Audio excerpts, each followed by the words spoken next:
Hello, can you hear me? Can you see me?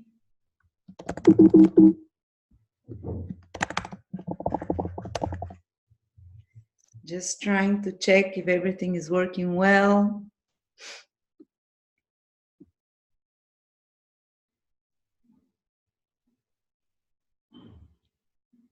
Hello, hello, hello. It is recording.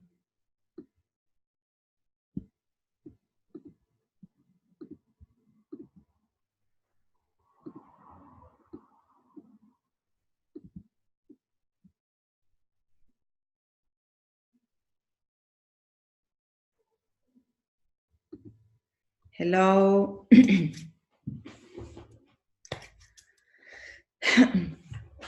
It's almost 3 o'clock. So I'm just gonna wait a bit. Another 2 minutes. It is recording already.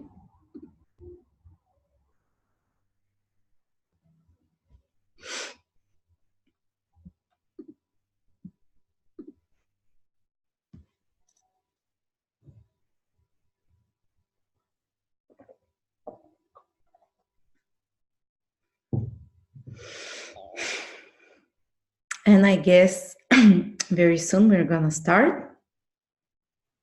But I believe it is probably very early in the States, so many of you can make it for the live recording, and many of you will watch the recording after that. So we'll proceed. I think we have 40 or 50 people for this webinar today. Oh, hello. Just a second, just fixing the video settings. Okay. How is that? Hello, Lydia. Just a second. Hi. Strange. Now I see. Okay. All right. So it is 3 o'clock in Bulgaria time, but I guess in America it's very, very early. So I guess the other 40, 50 people will watch the recording. So in that case, I'll start. And whenever someone joining in, I'm watching the chat. If you have questions, you can ask me. I'm Lada from Astrolada.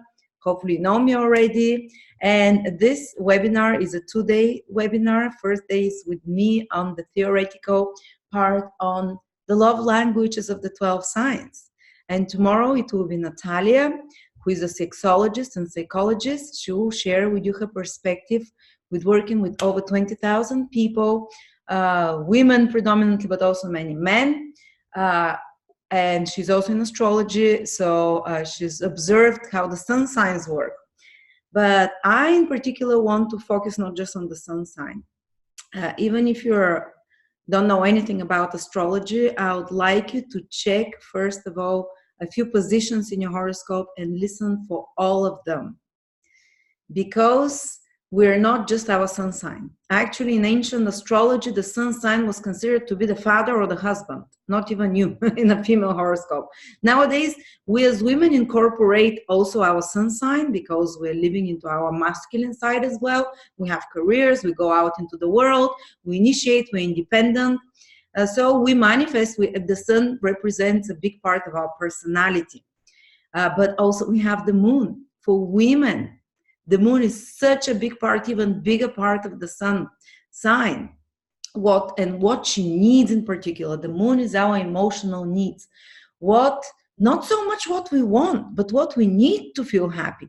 It's almost in a subconscious level. You know, there is a song from the Rolling Stones, you don't always get what you want, which is what Venus is, what you want, but you might get what you need. So basically, the moon is what you need. So you have to pay attention to a partner's moon and to your moon sign as well, to see what are your needs specifically in relationships. Because the moon shows when you feel safe and secure, what do you need to feel safe and secure? To feel really yourself. You know, the moon is actually that part of our side that we feel most comfortable with. And that's why often a man will be looking for the qualities in a woman that are represented by his moon sign. Often a man will project his moon sign to the woman. So a man with the moon in Aries will be looking for an independent woman and such. So the moon is the needs. And also when you start living together, this is the moon. The habits, the daily habits in your daily life. What are your needs? Like one person, for example, with moon in Taurus, a partner, can feel like taking it easy, going to the same restaurants, doing their habitual thing, their routines every night, watching that show first, then having their lovely dinner. And if their wife has a moon in Aries, she wants to go, maybe go running. She wants to do active things at home, so they can clash as well. You see, they have different, and this is not exactly love language, but it is what we need to bond, to feel comfortable with another. So do check when it comes to relationships, the moon sign, very important. And I'll show you how to see the moon sign. And then so important is the Venus sign. The Venus sign is actually a love language, together with the moon sign very strongly, but the Venus language is what you desire, what you feel drawn to aesthetically, what gives you pleasure. So this is what you want versus what you need in the moon. And both are important, you know. You might need your routines with the moon in Taurus, and maybe a wife or a partner who is more settled into family life, more traditional. But if your Venus is in Aries, for example, you will desire an active, excitable partner that you do adventures with, even though you need the other thing. So you have to do a bit of both. You know, you can't neglect one side and just have, you know, and not see anything else. So the moon, the sun is your personality, especially for men, you have to check this. And for women, you check her sun in order to see what kind of man she is drawn to, what kind of masculine presence she'll have around her life. The sun represents naturally the father. And as you know, we often are drawn, or even if we're not drawn to that, we would attract partners with similar qualities as the father. Not all the time, but it's something that psychologists even teach you. So for a woman, you check her sun and Mars signs to see what kind of men she will be attracted to, what kind of men will be around her. But what she needs is her moon. And what she really likes is her Venus. So both for men and for women, check their Venus. It will be the most important planet that I focus on today. Venus for the 12 signs. It will be... it's also, I'll talk about the sun and everything, but Venus will be our predominant focus because this is about the love language, what you need in love to feel loved, to feel appreciated. We feel appreciated and loved by our Venus and by our, the goddess of love. And we fall in love with our Venus. That feeling of butterflies that you get, that feeling like, romantically, I want to be with this person, they're right for me, it is Venus. So our focus today is Venus. And how do you find out your Venus? Also your sun, your moon. Whenever I talk about each of the 12 signs, if you have a sun there, if you have a moon there, check it, but focus on your Venus. So all you have to do is go to a birth chart calculator. I can share my screen with you and show you how to do that. Sorry, that's... there you go. You go to Astrolada. I have a birth chart calculator here. Oh no, sorry, my mistake. Free birth chart and transits. And it has to appear, it's a bit slow. And you enter here your details, for example, enter mine. Okay, I'm not going to do it correctly, but whenever you're born, you see time. If you don't have your time of birth, put midday, put 12 o'clock noon. And your country, choose, wherever you're born. I'll put here some town, New York. Continue. That's not my birth dates, of course. And you can choose which New York here, maybe New York. Then continue. And here you get charts. What we're going to work with, I know it might look alien to some of you, is the planetary detail table here. You see it? And I want you to pay attention to a few important factors: Sun, Moon, Mars, Venus, but especially Venus. Focus on Venus. Venus shows your love language. I repeat again. What do you want to feel appreciated from a partner? How do you fall in love? Because this is our focus. But of course, the sun and the moon, and also even the ascendant, because the ascendant is your physical body, will show what you are like in love. For female, remember, for women that are heterosexual, always check the sun and Mars as well to see the type of man she'll be drawn to, because these are the masculine planets. The moon shows what she needs in a relationship. Venus shows what kind of partners generally she as well. Venus always shows your love language, how she feels love and how she presents herself, how she makes herself beautiful to make a man fall in love or to keep a man, and what she needs also, desires from a man to feel appreciated. And for a heterosexual man, the moon and Venus are very important to see what they want from a woman. The moon and Venus, remember, write this down. The moon is more the role of the wife already once they settle, once they, the butterflies die away. What kind of woman does he need to, almost like to take the mother role? But it's best if a man has compatible Venus with a woman, because then he will stay with her because he's in love with how she has fun, how she is as a woman. If they have compatible moons, they would live very comfortably together, very, how do I say, they would have similar needs. But if the Venus is a clashing, they might be, the love might be a bit hard to keep that kind of erotic love between them, that type of sensual love. But if there is compatibility between a man's moon sign and a woman's moon sign, they will stay together probably for a long time because they feel comfortable with each other. It's best to have both Venus and moon of a man compatible with Venus and moon of a woman, either way, going this way or that way. But we don't always have the perfect, situation, and we have to. What I hope that webinar will give you is that even if you have clashing Venuses with your partner, even if you have clashing moons or suns, this will give you an understanding of what they need and an understanding of yourself, what you need. Maybe you've been suppressing what makes you feel happy and loved in a relationship.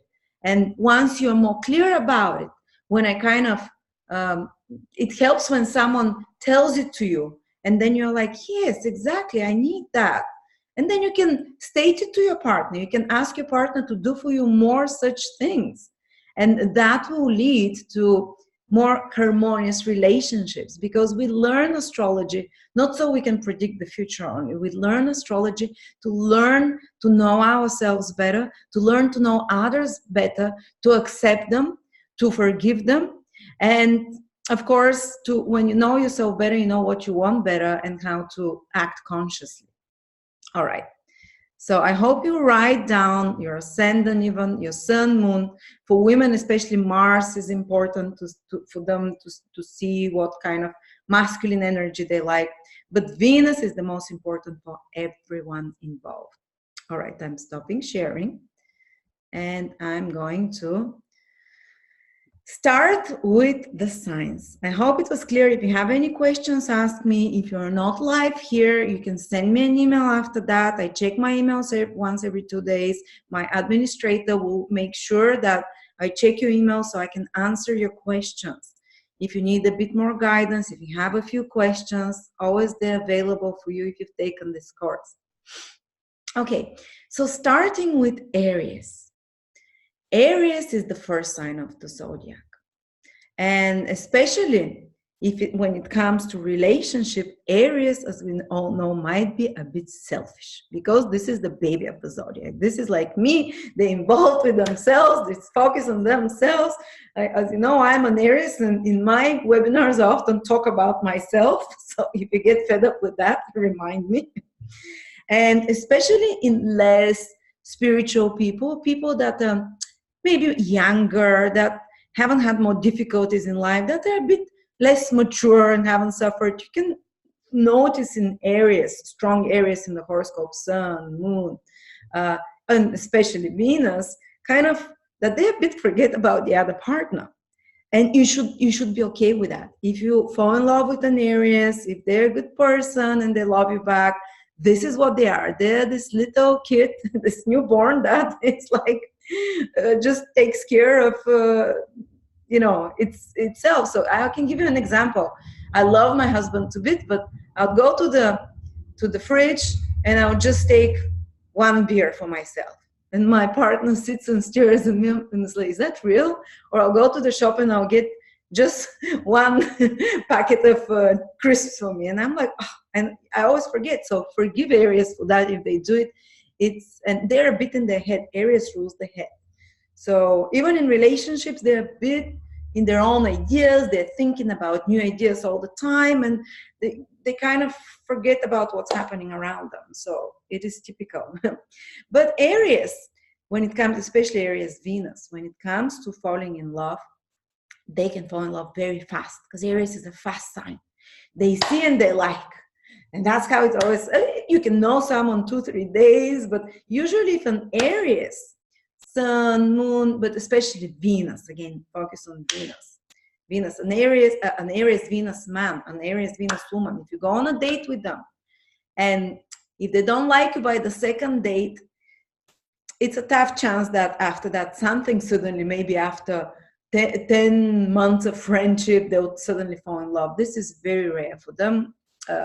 It can happen if there is a very heavy influence on Taurus or some other planets like that in their horoscope, or some earth sign that, Capricorn, that takes time to fall in love. They need to test you. But with Aries, it's like they are very primitive, me see me like, oh, and for me, it's always been like that. If I fall in love, it happens within, and if you're an Aries and you're with someone you're thinking, oh, they're a very nice guy or girl, if you're especially Aries Venus, and you're hoping that, I will fall in love down the line with them. They're so good, and everyone tells you, don't worry, love develops with time, Unfortunately, Aries Venus people, or even Aries Sun, not so much Aries Moon. I don't think so, Sun and Moon. But Aries Venus, then you definitely, even with Sun and Moon, when they like someone, you will know it very quickly. They will not drag you around, giving you mysterious signals, being ambivalent. It's direct, it's straight. I like you, come with me. They'll grab you by the ears, they'll put you on their back. And me as a woman, that's what I did. I liked my husband, and that's it. I pulled him, I kissed him, and and I called him and I said, I'm moving to live with you. I kind of announced what I'm going to do. And I remember every time I fallen in love, it was usually on the first, second. I've been in love 3 times properly. And when they fall in love usually when the partner says something brash or very self-confident, because this is what Venus in Aries loves, this brashness, this confidence of another. And even if the other person is not naturally self-confident, like my husband is not self-confident at all, or brash or bragging. But I remember on the second date we were talking, and this is the moment I realized I'm in love with him. And he said, and he was telling me how many sports he does. And I'm like, wow, how come you're so good at so many sports? And he said, I don't know, I'm just so good at sports. They come naturally to me, just like sex. And I was like, okay, I'm in love. Then another time, truthful time I was in love was, I was just met a guy and we were talking, and he showed me his scars. He's been attacked by a knife. He's been in coma for 3 months, and he showed me his scars. It's like this, like, you know, that he had, and it's very masculine, rough, and that he survived. And I was like, oh, I'm in love. So it's kind of some kind of very superficial thing can make Aries person, especially Aries Venus, fall in love.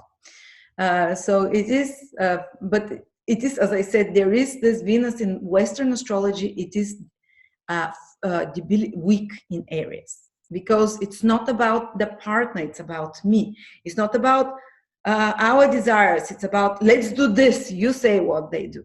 And when you're with someone with strong Aries, you kind of have to let them be the leader in those things.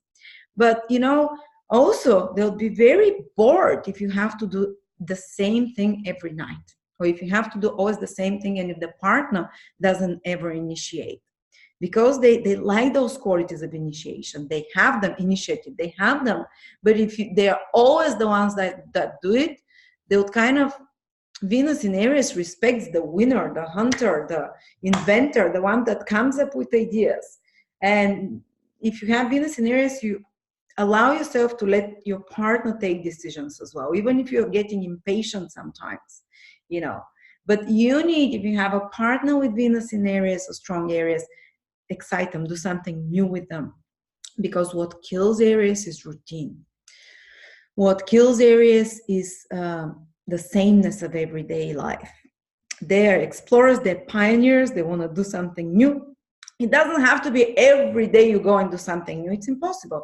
Just do something spontaneous. If every time your dates are planned, if every time where you're gonna go is like, on Wednesday we won't go to this restaurant, on Thursday we go there, on Friday, you know, even if you can't get out of this, say you have children, you have only Friday 2 hours, surprise your Aries partner, you know, surprise them with something new. Tell them they like surprises, you know, they like this, and tell them, I'm going to take you someplace, even if it's a place that you've been before, but let them get excited. They're like children. They want to get excited, not knowing what is happening, you know. So that's one thing you always have to do. Do spontaneous adventures with them. Another thing, so important. Don't let them, you know, they can let themselves and go in a routine and get stuck, and they'll be unhappy. If you're single, Aries in Venus, woman or man, you often, they can be quite happy single, to be honest, because they can do what they want. Often even men with Venus in Aries, they prefer the bachelor style for a long time before they settle. Like Clooney, you know, he has Venus in Aries, even though he's Taurus, Sun, Pisces ascendant, more gentleman, but Venus in Aries, he was a bachelor till so long, and at the end, who did he marry? Venus in the man's horoscope shows the wife. He married a very independent woman who is a winner, who wins, who is one of the best lawyers in the States, in UK. And I think she had fire Aries, something in the horoscope as well. And she wins cases. She has a track record of winning all the time. Aries is a winner. They like a winner. And when you have a man with Venus in Aries, he will be drawn to a woman that has a not muscular body. They don't like beefy masculine women, toned women, like a model tone, like Jennifer Aniston type of body. Defined body, defined muscles, like Gigi Hadid. Jennifer Aniston and Gigi Hadid both have Venus in Aries. They usually have very beautiful muscles. If you're a woman or a man with Venus in Aries, your muscles will be, because wherever Venus goes, Aries rules the muscles and the forehead, these and the skull. You know, these people have beautiful skulls and forehead and hair somehow. And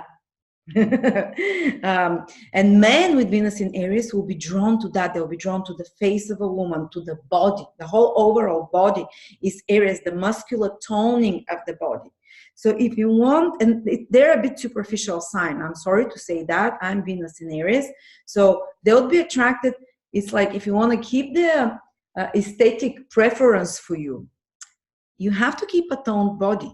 You know, and even me as a woman having Venus in Aries, I most like my body when I can see little muscles here, you know, when it's toned, when it gets flabby, I immediately stop liking myself. And they always have to look the best or the first, you know, in some way. So it's a sign that likes to stand out. And again, as I said, not muscular beefy. and they are a sign that would like to, but model trim, model slim type of thing. Shakira has Venus in Aries as well. So unfortunately, if you're in love with man in Venus, with man with Venus in Aries, you'd have to keep this very youthful body type. Even me as a woman, I started telling you with Venus in Aries, the 3 men that I was ever thought I was in love with, and I was, you know, and my husband currently, they have very youthful, like boyish body.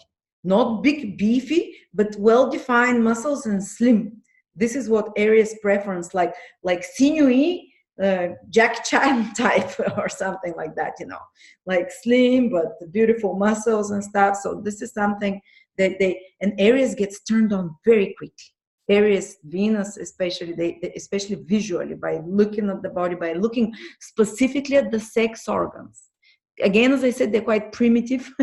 So they're ruled by Mars. So sex organs will turn them on. And just looking at the penis, looking at the vajayjay, it's something that is exciting for them.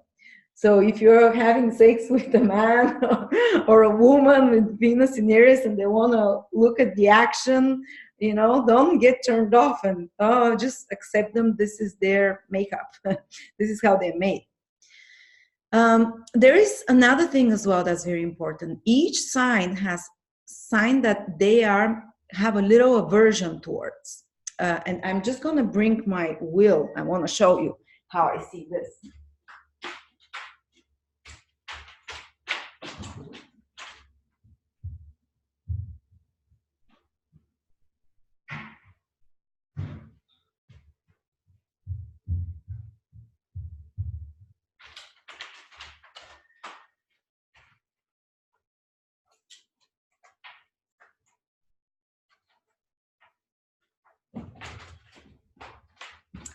Thank you for waiting.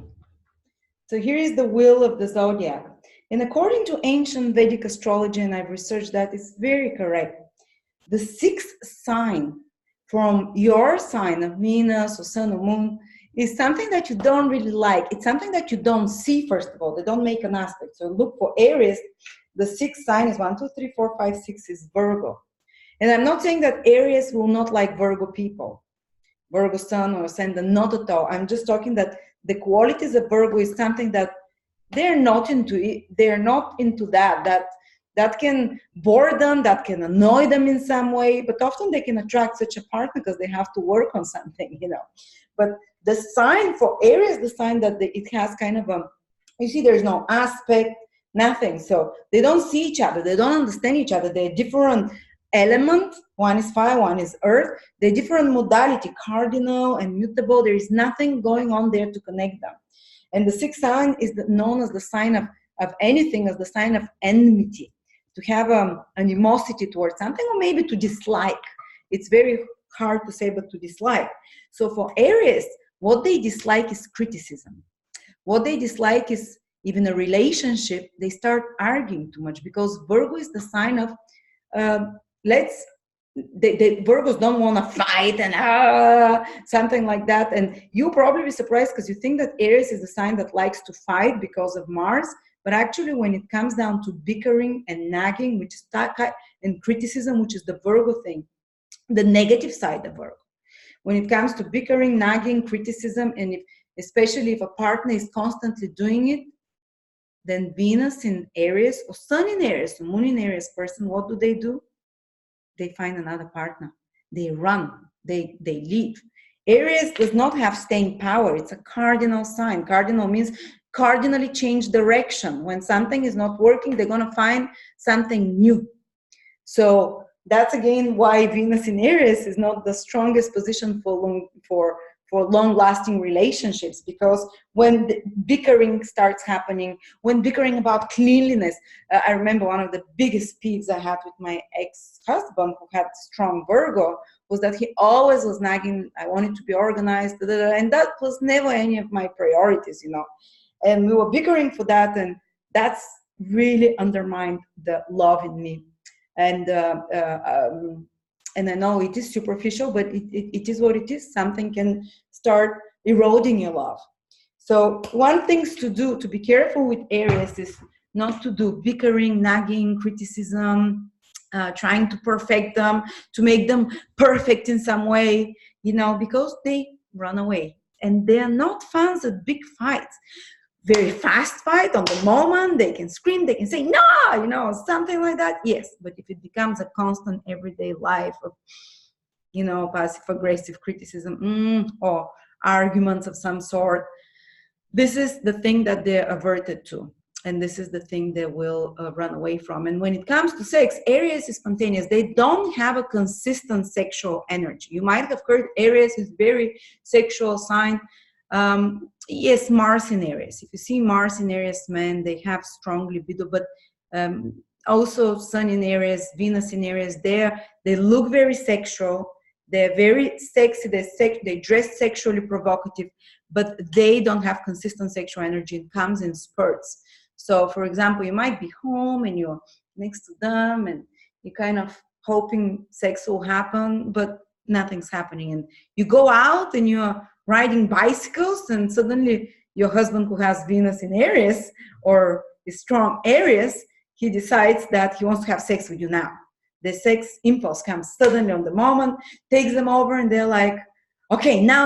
It comes quickly, disappears quickly. So you have to catch them on the moment. And usually that's why they would like to have sex in unusual places, or not that they're looking for, I want some weird place to have sex on. No, it's just when they're on an adventure, which is what Aries is, when they're being physically active, their sex drive.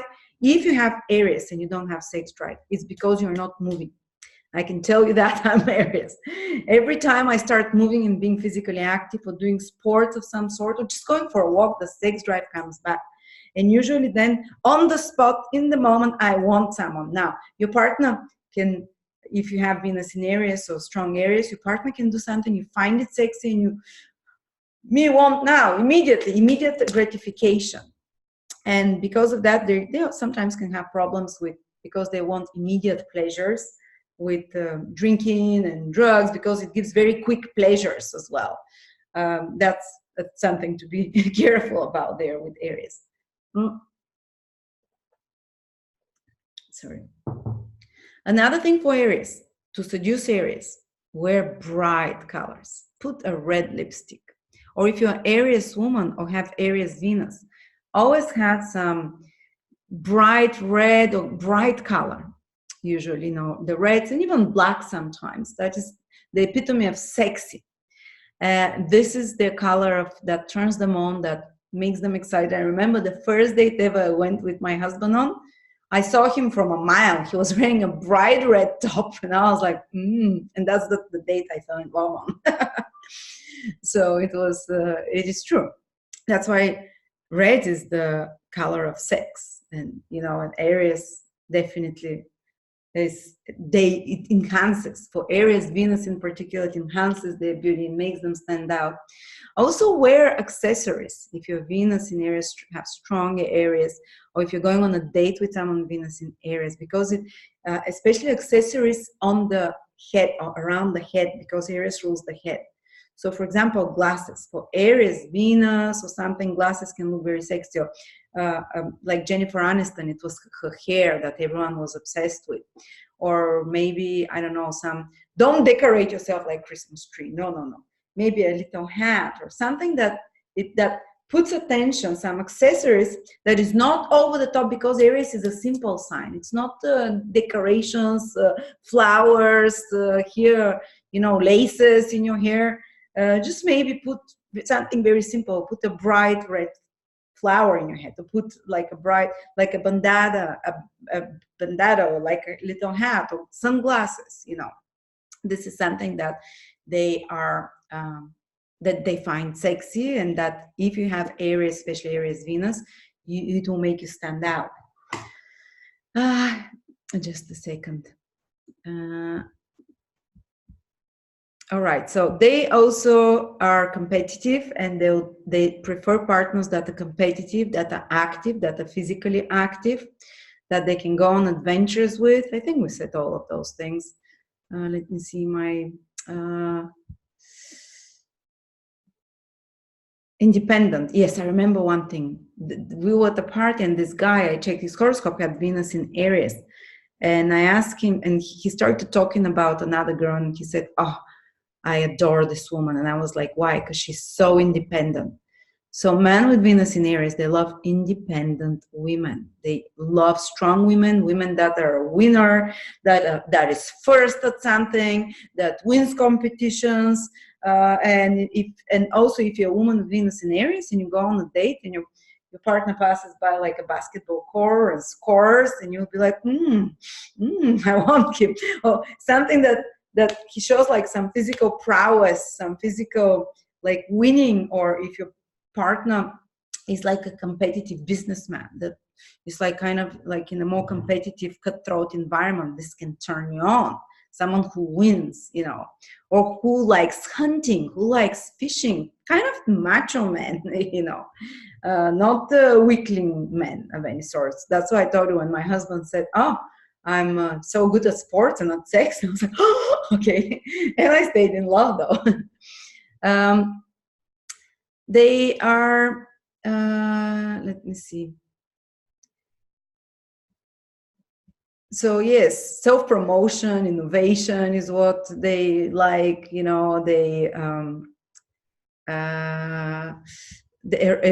erogenous zone is the head. Touch the head, give them the hair, anything around here. They derive sensual pleasure through that. And gifts for Aries, adventure. Aries is not so much into material thing. Venus in Aries, whatever, their love language is very rarely to be like, for example, gifts, or very rarely will their love language, the 5 love languages: gifts, quality time, words of affirmation, touch, and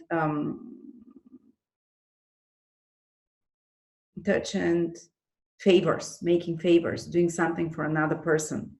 And for Aries, it very often will be quality time. They want the action person. They want to do something interesting with you. They don't want to just sit and watch TV with you. They want to do exciting things with you. Physical, and often, as I said, in the moment, the physical activity, being active or going around, they get turned on, they get excited. And novelties for them, novelty. One thing that kills the Aries passion the fastest is doing the same thing over and over. Just remember this one thing for Aries. All right, let's move on. We have Taurus now. Venus in Taurus, or a strong Taurus influence. According to Western astrology, Venus is extremely powerful in Taurus. It's in her own sign. So such people with Venus in Taurus, first of all, Taurus is a fixed sign. This indicates that such people will be constant in their feelings. They're not like Aries.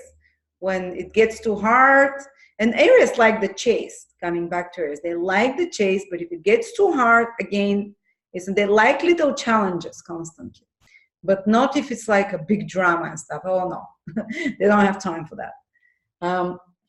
And Aries rising Venus, or Aries rising or Venus or Sun and Moon usually be the ones that approach.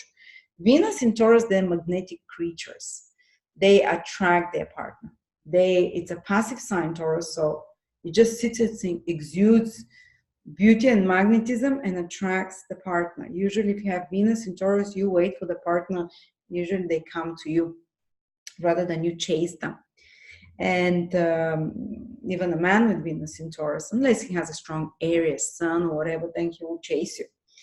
But Venus in Taurus, because Venus in Taurus is a fixed sign, and it means that if they fall in love, and if the woman corresponds, or the partner, to the Taurian things that they need, they will stay in that relationship for a very long time, even for life. It can be very faithful. But for example, I've seen Taurus sun men with Venus in Aries. Yes, they're very faithful in their career. The sun is more the career, in their worldly responsibilities. But when it comes to, because this man had a Venus in Aries, he liked those younger, youthful, excitable girls, with the boyish-like body, Venus in Aries. Men would like women with a bit bigger shoulders, narrow hips, So he was not So don't judge a man by his sun sign, how he will be in relationships. He will be like that in his overall life according to his sun sign. But his Venus is how he will approach women. So Venus in Aries is not the most faithful, but they will be faithful if you fulfill their desire for excitement, for passion, for certain sports of, and yeah, I forgot to tell you how to praise Aries. Praise them, Venus in Aries people, if you want to make them feel happy in love, you need to praise their original ideas. You need to praise how inventive they are. You need to praise, wow, you're always first. So how they manage to succeed on something in their own. Like I remember once my husband turned to me, and he's not one on big words, but he turned to me and he said, I'm so proud of you, how you achieved everything on your own from a different country. You create the company, and 2 years later, this compliment is enough for me to keep me happy. So Aries, praise them like that. Aries, Venus in particular. Venus in Taurus, as I said, they can be very loyal. These people are loyal of heart, but what do they need to feel in love, to stay in love? They need sensuality and constant sexual connection. It doesn't necessarily have to be like sex every day, but they need the touch. Their love language would be touch. Definitely one of their love language would be touch. My husband has Venus in Taurus, and he constantly wants to kiss me, to touch me, to hold my hand. Their love language will be, another love language would be maybe tangible gifts, or something to do with when you do something for another, something practical. But tangible gifts, because Taurus is a connoisseur of material things, and they'll love for a present, good wine, take them to a nice restaurant like Michelin star, take them to nature, beautiful nature, luscious nature, but not wild nature. Taurus is not into kind of safaris there, some chopping with machete, the jungle to pass through that. After all, Taurus is ruled by Venus. Venus loves the gentle things, the civilized things. Take them to beautifully maintained gardens, or a sunset over a meadow, or in the fields, or for wild nature, more like forests and fields that are more ennobled, kind of, not crazy adventure. Do this with the Aries, Venus in Aries, something physical there to be climbing, to be chopping, But with Venus in Taurus, especially partner, take them to civilized places where it's not much strain on their physical body, where they can smell good smells. That's why I said gardens with flowers, where they can indulge on the five senses, where they can see beautiful colors. Take them to a wine tasting, beautiful tastes. Take them to a place where they would feel indulged and pampered. Massages, spas, when you go with someone with strong Taurus, especially Taurus in Venus, and you want them to fall in love, take them to 5-star spa. And if you don't have so much resources, just buy them like pampering, a facial. Taurus also rules the face, especially the lower part and the neck, massages. So all of those things is what makes them feel loved and appreciated. Buy them good materials. Like Taurus appreciates everything that has value, that grows value. So it might be even antiques or something that is very, they have great sense of beauty. I mean, if you yourself don't have a sense of beauty, don't try buying for Taurus and Venus something, because they will not be impressed. But if you have, or if you've seen that they're kind of looking over, buy them a beautiful scarf. Taurus rules the neck, for example. But it has to be good, expensive material, not something for $5, Accessories for the neck, necklaces of any sort, something to enhance and to accentuate their neck. And I've noticed Venus in Taurus women usually have very beautiful necks. So this part of their body is beautiful. They like to accentuate it. So if you're going on a date and you're a Venus in Taurus woman, focus the man here on your neck. Focus some nice jewelry, whatever, and the lips is Venus as well. Have your lips. Usually Venus in Taurus, women, they have beautiful, luscious lips, unless Saturn is there or something to make it less, so accentuate those. Venus in Taurus, men and women, they need their partner to smell good, to smell refined, to smell, you know, for example, Venus in Aries can be turned on by natural sweat from, like I am. I like my man to smell of sweat. After physical exercise, it turns me on. That's the rawness of Venus in Aries. Venus in Taurus would be like, oh, take a shower, baby. Here is this lavender soap, you know, then come back to me. So if you're a Venus in Taurus woman or man, you need this and you want it in your partner as well, to feel that they love you and appreciate you. Always they'll have beautiful, refined lingerie. They love curves as well. Venus in Taurus is a curvy sign. They don't have to be slim, model, skinny, and boyish bodies, you know, the opposite. Earthy, feminine, you know, and you as a Venus in Taurus woman, one of my friends has Venus in Taurus. She's the best cook. So men love her for that. She has the best winning bakery in Scotland. She created it on her own. The best winning bakery in Scotland because she was so good, and opened 4 other shops, and her body is like an hourglass. Venus in Taurus can give some of the best hourglass body, little waist, hips, and when she walks, she sways. She's like this Mother Earth goddess, seductive, you know, but she would always attract and she would always need in relationship material security. And I've noticed that with Venus in Taurus. That's foremost, you know.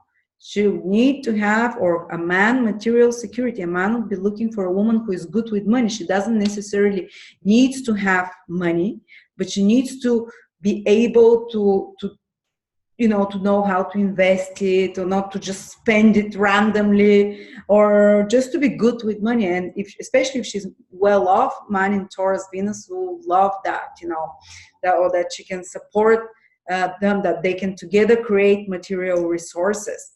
But Venus in Taurus women might be drawn to a guy that can provide for them, because this is when they can blossom, to be taken care of, to have some practical things done for them. And I remember the same friend that I'm talking to you about, she would, for a moment, she didn't have a place to live in. And that was when we were very young. She was 20 something, and she didn't have any money even for a bus ticket. And I say, come stay for a month with me till you find a job or something. And she comes and she brings from the storage her Egyptian, and she's sleeping on the sofa, and she brings her Egyptian cotton sheets, and she says, I can't sleep in any of them, I'm sorry. So it's like it's necessity for them to have those luxuriously feeling materials, smells. They can be put off by misery. They can be put off by things that are too kind of unsightly as well. Or you'd make a big mistake if you take a Venus in Taurus man or a woman on a date where, for example, you go, they love art as well and something, but if you go, for example, to an exhibition and there is nothing to eat, nothing to drink, and there's a lot of chit chat going on. Because you see, remember, the sixth sign from a sign is always something that a person has a little bit of, they don't clash well, they don't mesh well together. So for Taurus, this is Libra. I'm not saying Taurus will not like Libra people, but Libra is about socializing. Libra is about sitting and talking and, you know, exchanging ideas, to cultural stuff, you know. Taurus loves beauty as well, but Taurus likes the sensual, where they can touch it, feel it, experience it, rather than mentalize about it and sit and talk about the painting. Give them a glass of wine in the hand, play them some good music and some mezes there to nibble, then they'll be happy, you know, on the date. All right. But they can sometimes go too much into the type that they just like song, wine, and you know, good companies. And but as I said, there is loyalty there if you provide them that, if you provide them, and they do like consistency.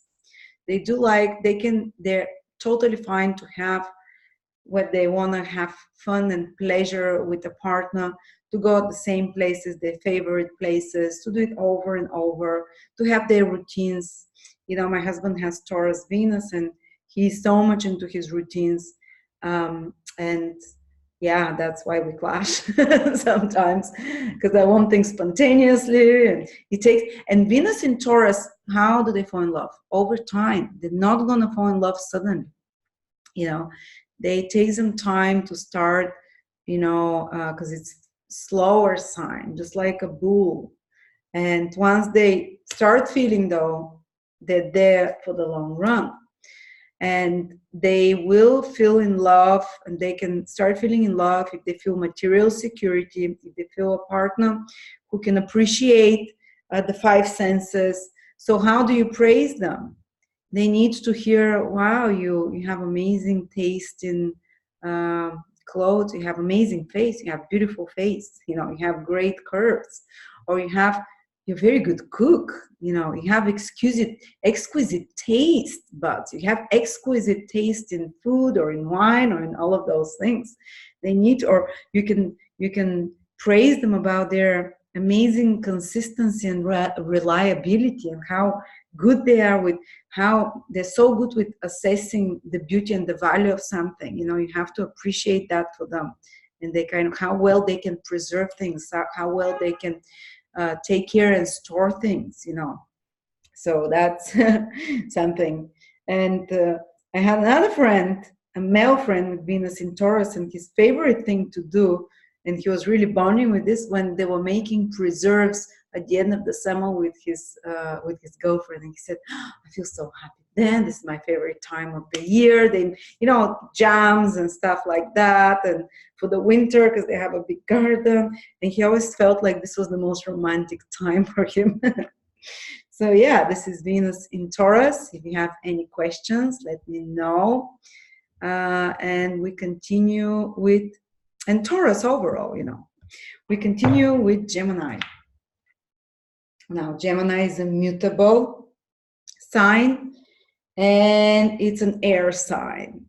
So it has, Venus in Gemini has one of the most notorious reputations, together with the Venus in Virgo and Sagittarius and Aries. First of all, because it's a mutable sign. It's changeable. It can, one day you can feel like, oh, I'm in love with them. Another day they can feel, oh, I'm not. Like, for example, the Aries energy, oh, they go focus direction, I'm into you. And then, oh, suddenly they wake up, I'm not into you. And that's it. There's no going back. Taurus is like, oh, I'm not sure. Let me see. Oh, I'm into you now, gradually. And Gemini can be like one day hot, one day cold. You know, this is the mutability of the signs, especially Venus in Gemini. Some of the most notorious womanizers have Venus in Gemini, like Kennedy, and a few other men that I know that were actually, they were all quite rich, because there are some very rich stars of wealth in Gemini. And they all liked younger girls, because Gemini is a very youthful sign. In age as well, Gemini is ruled by Mercury, which is like a planet that rules youth. So Gemini, they would prefer younger girls. They would prefer girls from different cultures. It's bilingual, multicultural. It's not only Sagittarius that likes that. Gemini does that. Gemini in Venus people. A woman with, and I have not seen, and I have seen even women with Venus in Gemini can be more on the, you know, they have two relationships at the same time, let's say. It's a dual sign, you know, it's a double sign. So they can do two things at a time. They can be in love with two people. These are the signs that, like Gemini, that they can truly love two people at the same time.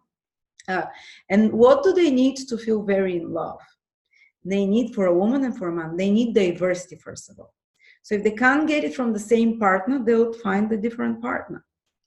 They need someone who is youthful and who talks probably a lot, who can communicate with them. They can sit on a table, chat, discuss, and it shouldn't be too deep topics. You shouldn't, your feelings, I feel something, it's not what you're telling me. No, telling them jokes, laughing, showing them, oh, you see what they played yesterday on Saturday Night Live.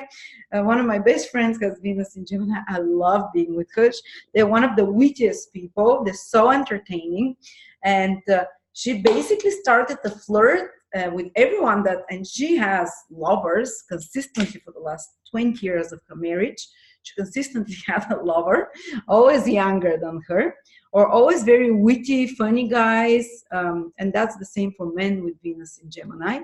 And they would always start the flirt by joking. And they'll just funny banter, whether it's a colleague or someone. And they usually meet the people they fall in love with in the everyday environment. At work, on the street, or in the shop, while they're going about their business. They kind of meet them more in a group with a few friends, something like that, in social situations. And if they start having a funny, chatty banter with someone, that if they're trying to be funny in front of someone or talking excitedly, there is sparks.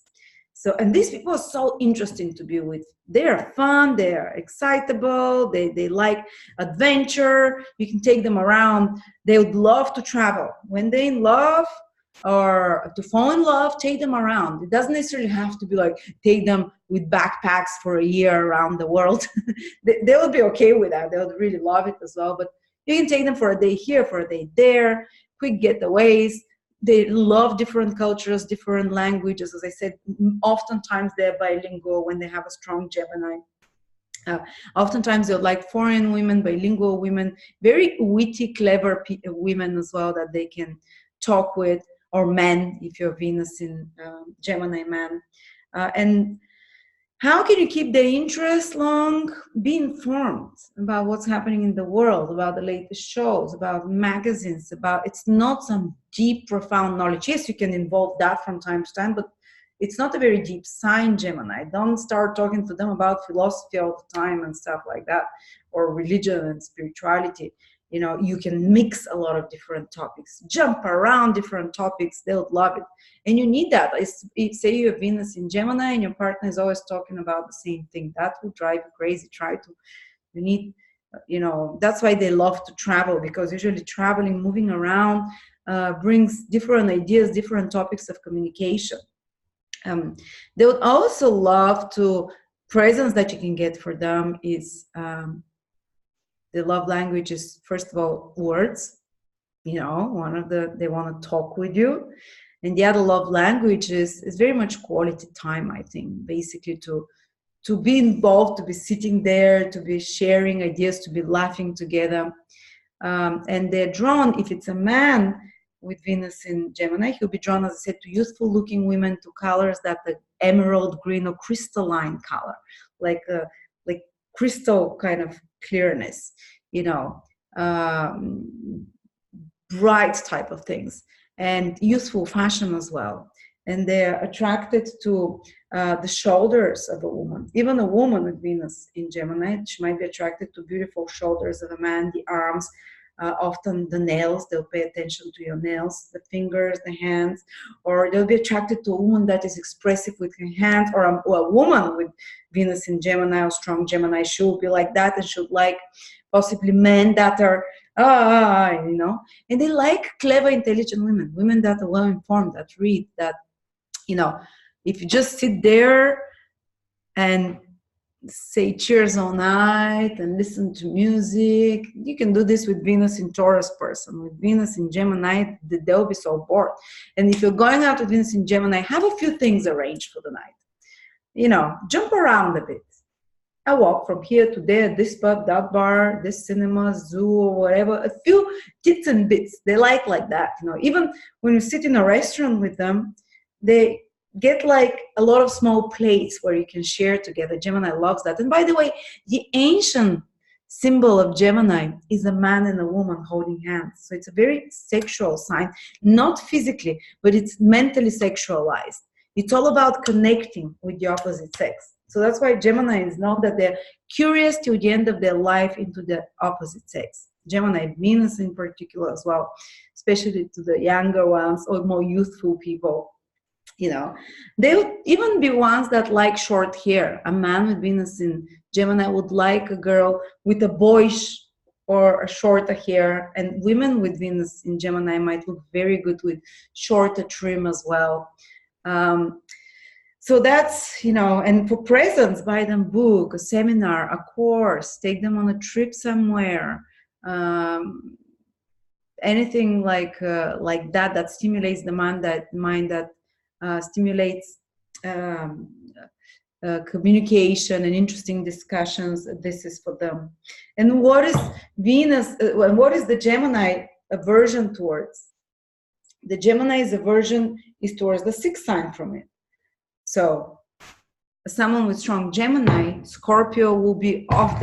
They'll feel like it's a bit too much for them. Scorpio is mysterious, it's deep, it hides its feelings, it talks about intense things, it says things with double meaning and waits for a reaction. You know, well, Gemini, blah blah blah, jokes, you know. And I've seen people that actually have, like my best friend, Gemini ascendant and Venus and Scorpio moon. So you might have both. So she's a bit bipolar in relationships. She would like to joke and like silly things and play, you know, because Venus in Gemini loves that. And then she would like to talk about very deep things. So we'll jump all night around from very deep, intense topics and what does it mean? What was this meaning? To then starting to jokes about silly things. So if you have both, even, you know, you have to use both.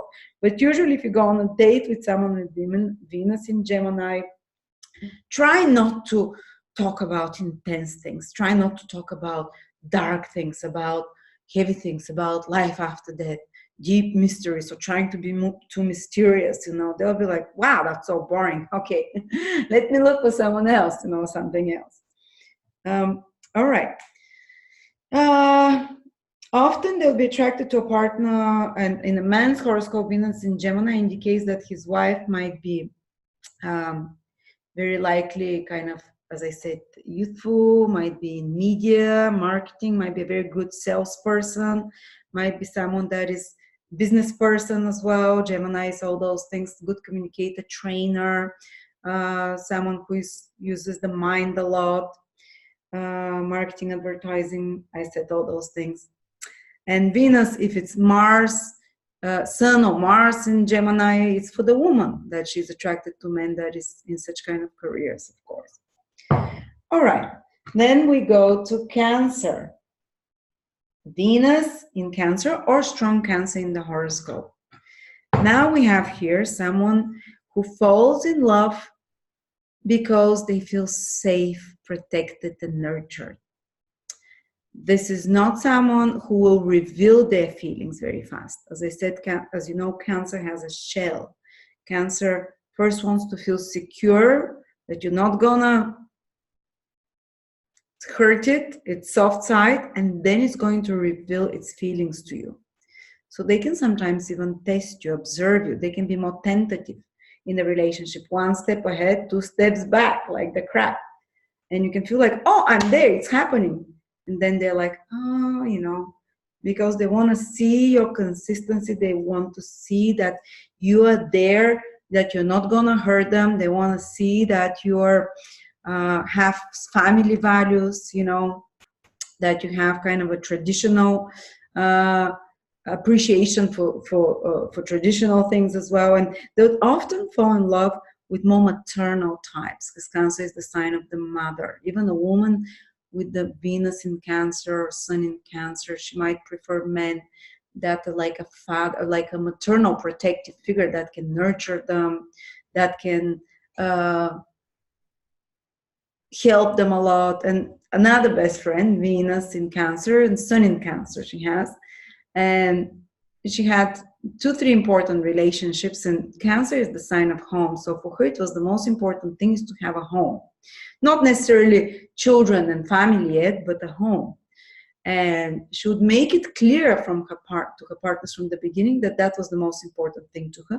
And they started giving her checks so she can buy property, or they start buying her things for the property, or change her windows or something like that. I remember she even once, she needed her windows changed, and it was like $6,000 or something like that, pounds. And she called her, she had a lover then. She called him over and she started seducing him. And in the middle of the seduction, she said, "Oh, I need new windows." And she started worrying. She said, "I'll give you the windows. I'll give you the windows. You know, don't worry."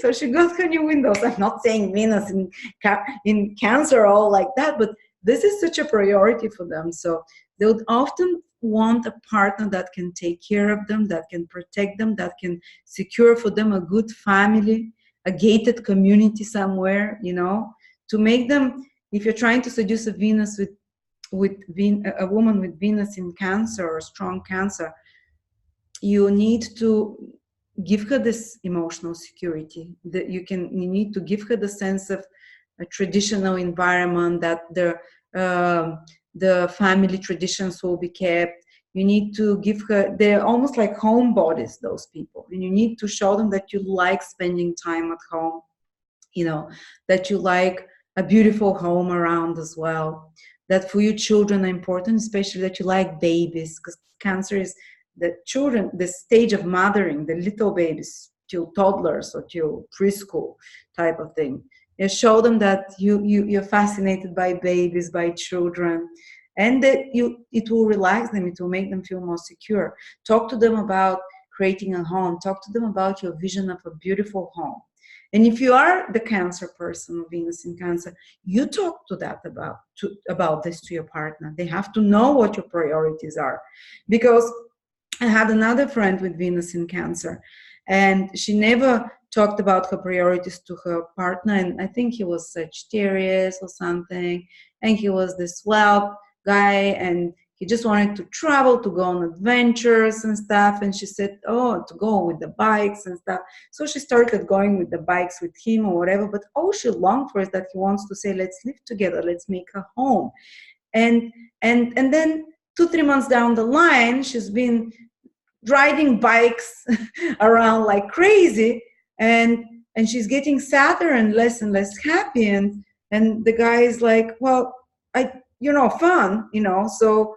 And she tells him, but I want a family, and I want this, to see that there's commitment. Says, but I don't want that. So you have to be clear about it from the beginning,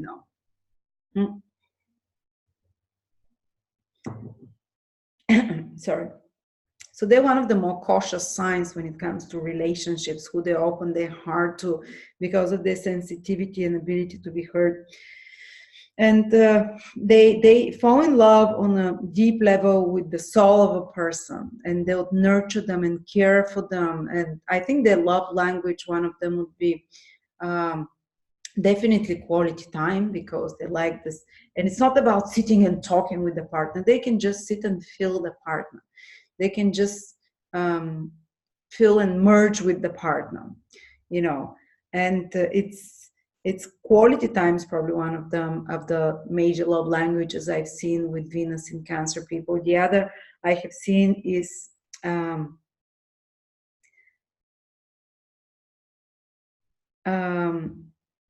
not presence, but to do something for them. Basically, what was that love language? I forgot it. To make favors for them, to help them with practical in some way, because they like to feel protected and nurtured, and one thing that they find attractive, if you have Venus in Cancer, enhance your breasts. If you're going on a date with someone with Venus in Cancer man, you'd like the breasts, or this part here. It's kind of like, a bit like that or something. Get a good bra that defines your breasts very well. Wear beautiful lingerie on the breast as well. So that's something that they're attracted to. For presents, for Cancers, well, that's rude if I tell buy them pots and pans to clean at home. It's not necessary that they're the housewife, but definitely you can make a romantic dinner at home. you prepare it. They're not into presents that are super expensive and things like that. They would probably appreciate it. They want something that you've put your soul and heart into. Then they feel like, okay, this is has a meaning, and they'll keep that memento. Even if they break up with you, they'll keep it, for years after that. And to be honest, because also when you break up with them, they take longer to recover. And that's why they're harder to open their heart. So that's why, you have to be careful with Venus in Cancer people. They're sensitive, they're very gentle and loving souls, but sometimes you almost have to walk on eggshells around them because they take everything so personally. Cancer is a sign of moon sensitivity.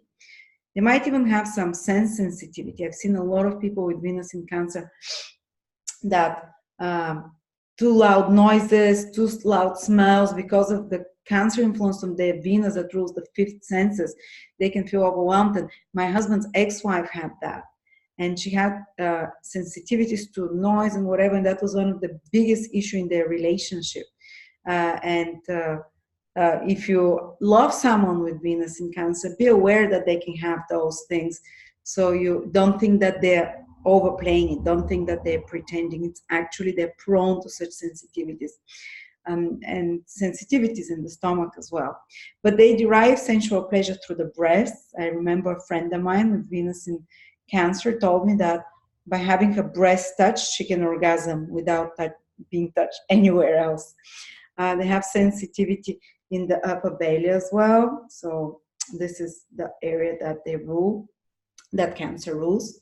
So presents for them, where were they? I jump around. Sorry, this is how I always go about things, is something that you've made yourself, something that you've put your own soul into, maybe a beautiful memento together, a picture that you frame, something they can remember. Cancer is all about memories.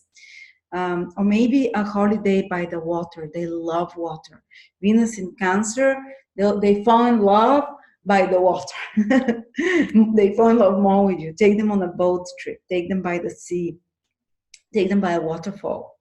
Take them take them to some place where traditional songs or dancing or folk. My husband is Cancer sun, and I took him a few times to Bulgarian folk dances and songs, and he got tears in his eyes. And I'm like, why? And he says, I really respect the traditions of the folk and the folk ways. It's so he was very kind of they're very, this is what makes them feel at home. So it's a good idea for you to basically respect the traditions of their family, celebrate the traditions, how they have family traditions with them. On Christmas, my husband always tries to do that. On Christmas, let's paint a bowl each year with the year. On Easter, let's do this every year. Let's do they like those family traditions and things. This is what makes them feel at home. This is what makes them happy.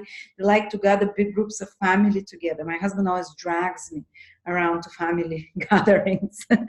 And so my best friend is Cancer and Venus in Cancer, and her husband drags her around family gatherings. He has a huge family and she loves them. I'm not very much into them, but my best friend who has Venus in Cancer, she loves to feel a big part of the family, of the extended family of her husband. She'll take care of his, she took care of his father till he died. They're such nurturers and carers once you love them. But to fall in love with you, you need to give them sense of security. You need to give them sense of emotional intelligence, that you're emotionally intelligent. Like, don't brush off their feelings. Don't say, like, you see, Sagittarius is the sixth sign from Cancer. So kind of a foot in the mouth syndrome, where you just say something as a joke, because Sagittarius has this quality. Remember, the sixth sign from anything always brings a bit of a dislike. So Cancers will dislike foot in the mouth. You just say a joke to them, and you never think in the world that they'll get offended. Well, they will. They would also, what they would dislike is someone who is a wanderer, who's like goes in the mountains, treks. It's kind of like who is travels around the world all the time. It's not like they don't like traveling. Cancers do. But if someone is constantly out and about, they feel an aversion because Cancer, especially Cancer Venus, they need to come back at home. They need to have a sanctuary, a secure base where they feel their own castle, to be kings of their own castle, where they feel safe and protected. And if the partner is constantly out and about, taking them out to, parties, which is very Sagittarian, uh, which is or they don't feel appreciated then. They can't connect to that so much unless they themselves also have something in Sagittarius, moon or sun or whatever. Another thing that Sagittarius does is talk about philosophical things and preaches about morality, about what is right. Oh, Cancer couldn't care less. Venus in Cancer.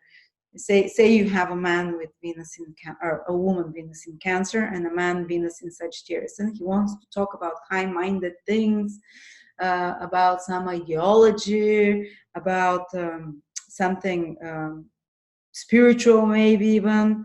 And Venus in Cancer just wants to talk about feelings, wants to talk about something more personal, about the family goals and plans. This is how she enjoys and relaxes. So maybe wants to cook at home something, wants to connect and bond.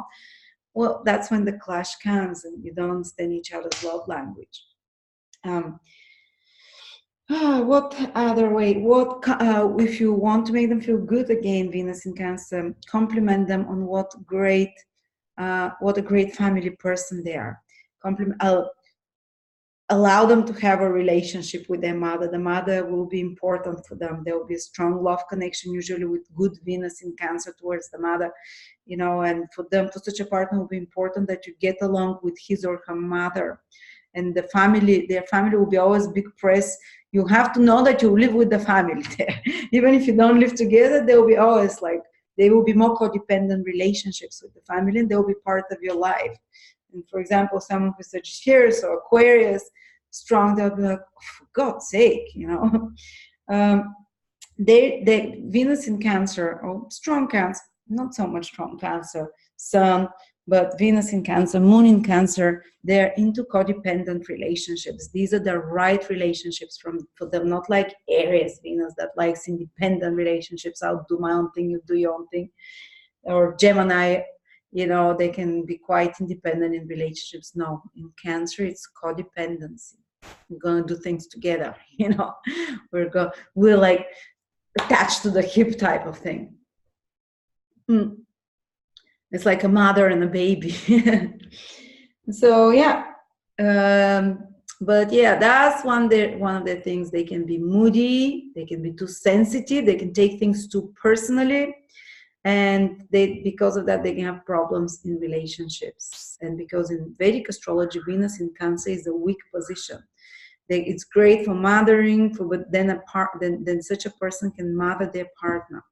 So it becomes an equal relationship. It's like they take care of the partner, or the partner takes care of them. And the sense of sexual attraction can kind of disappear because of that, because one is put in the child role, the other the parent role. And the other reason why it's difficult is because of this too much focus on emotions and feelings. There's lack of partiality. They take everything too personally.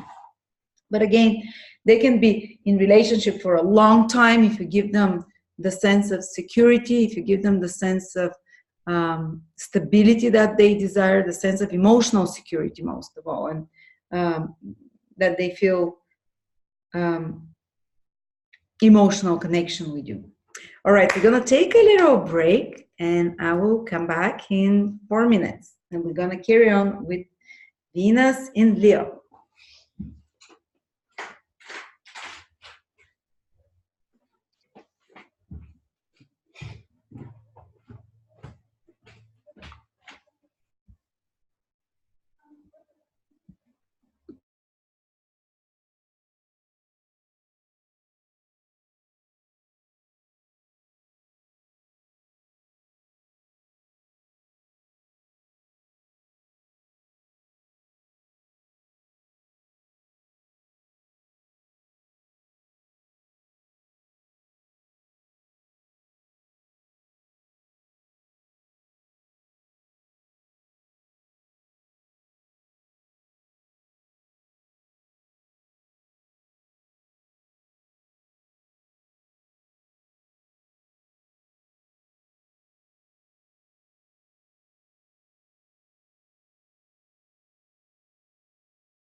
Sorry, I forgot to say about Venus in Cancer as well. If you're a man with Venus in Cancer, because Venus in Cancer depicts the wife you're gonna marry, they would prefer more traditional woman with traditional values, stay-at-home mom or something like that, you know. And if she has a profession, might very likely be described by the sign Cancer, which means someone who is in a daycare or nurse, or who is in real estate, who is works with children, little children, who takes care of others in some way, you know. And even I think Donald Trump has Venus in Cancer, but conjunct Saturn.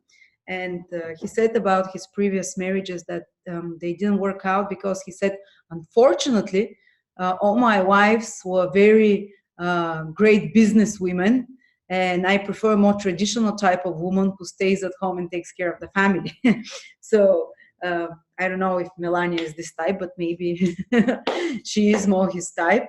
But he has Venus with Saturn, so he would attract women who are also very strong and business oriented, which is what Saturn is, the workhorse.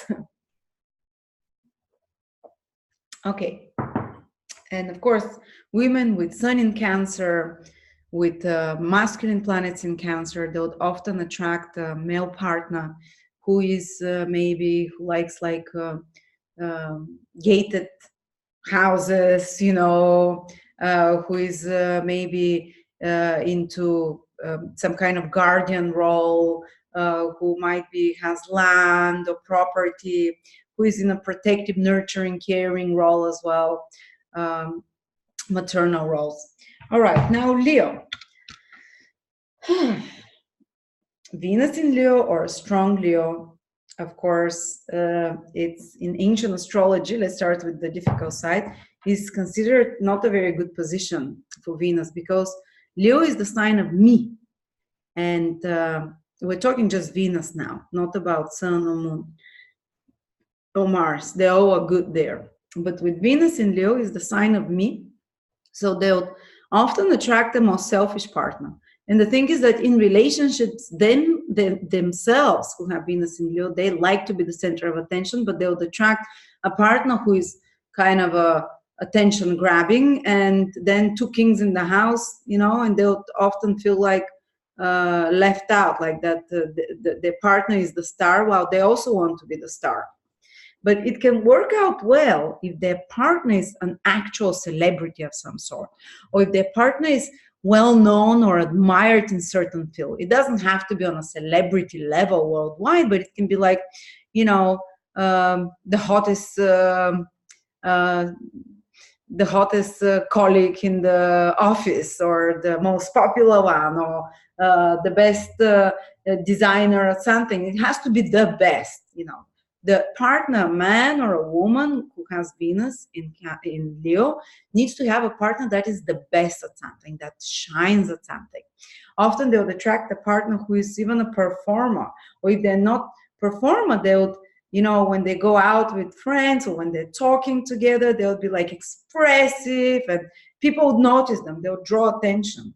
You know, they would often wear bright colors.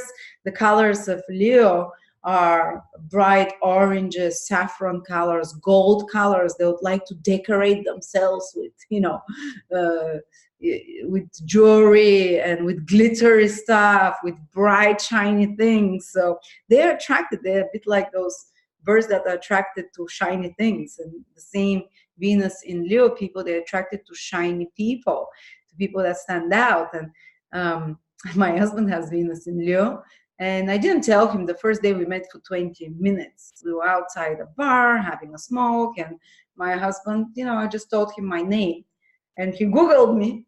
And on the next day we saw each other. And he said, but you're famous, you're a celebrity. And I'm like, famous? No, but I'm known in the astrology world. And he was so impressed. I think that's when he fell in love with me. And also he says now, because we have so many duties, responsibilities, and Venus in Leo people, they like to have fun, glamour. And because we can't do this now with two little babies, he sometimes goes on the comments and reads how people make compliments to me, how they're being like loving, how they're so grateful and thankful for what I'm doing. He says, and then I realize why I love you so much. People love you so much. Like, you're great at what you do. So this is what they fall in love with.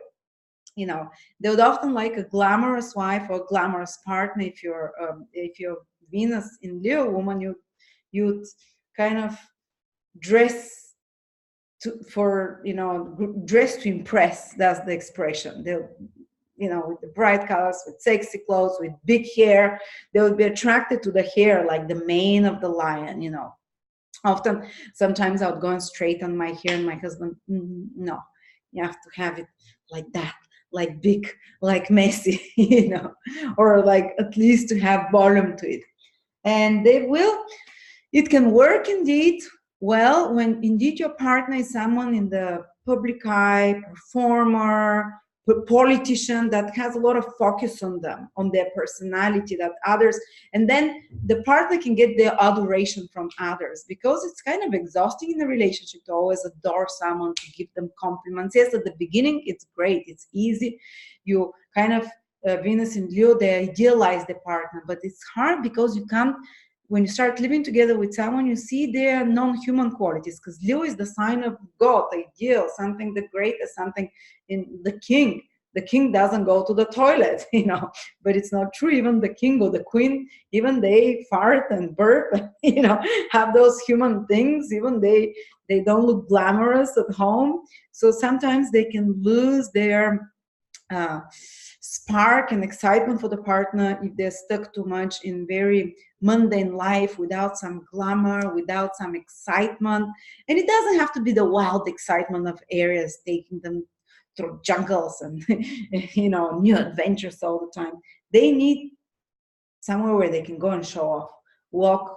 I don't know if in the States it's not so much, but here in Europe we have a main street. Every town has a main street where people sit in coffees and you walk back and forth and you stretch yourself, you put your best clothes. And my husband now, when we walk down in Yambo Main Street, he likes when I put on high heels, when I put on a nice dress, and he walks very proud and he says, I love it. And sometimes he lets me walk alone in front of him and he says, I love it when men turn after you and look at you. He says, it really makes me horny and excited for you, because he wants to see that the partner is adored, that the partner is desired by others. It's very show-offy, Venus in Leo or strong Leo, it wants to show off the partner. They want to be proud with the partner. They want an arm candy partner, but not only arm candy. They need to have some exceptional quality. If it's not beauty, then they'll look for exceptional quality of that you're really good in certain field, you're the best in that field, that or something like that. And another thing, that sometimes can be exhibitionist. I'll give you a secret here. My husband has that thing. I'm not saying he's gonna go flash people, but sometimes he's like, let's go make love on the window or something, because they like the public, that they like to be on display type of thing. They love, and they're quite all right with public display of emotion. For example, someone like with Pisces, Venus or something, they like it private, or Scorpio, but no, Venus in Leo, they would sometimes we walk down and he gets so excited when there are people, when we look good, but it's so superficial, I know, but the Leo it has those qualities. And when we're, when eyes are on us, we're in company or something, and then he would grab me passionately, bend me down and kiss me. Such dramatic gestures of love. And to make them fall in love with you, if you have someone that you like with Venus in Leo, you have to do such gestures, more grand romantic gestures for them,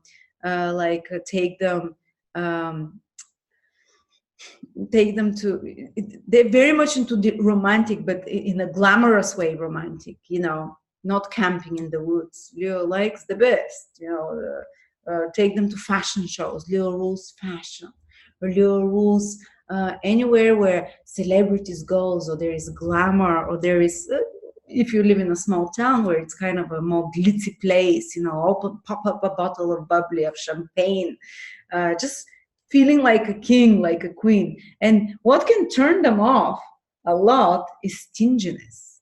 If you go on a date with Leo in Virgo, Leo Venus, be generous. If you start counting, let's split the bill, ooh, you know. And I remember my husband, that's what he did. When he first saw me, he said, can I pay for your drink? And I'm like, oh, no, I'm not used to that. No, I'm independent, I'm serious. And he was like, no, please insist. So he was flirting with me and trying to attract my attention by his generosity. And I'm like, this kid, does he even have any money? He'll be paying for my drink here.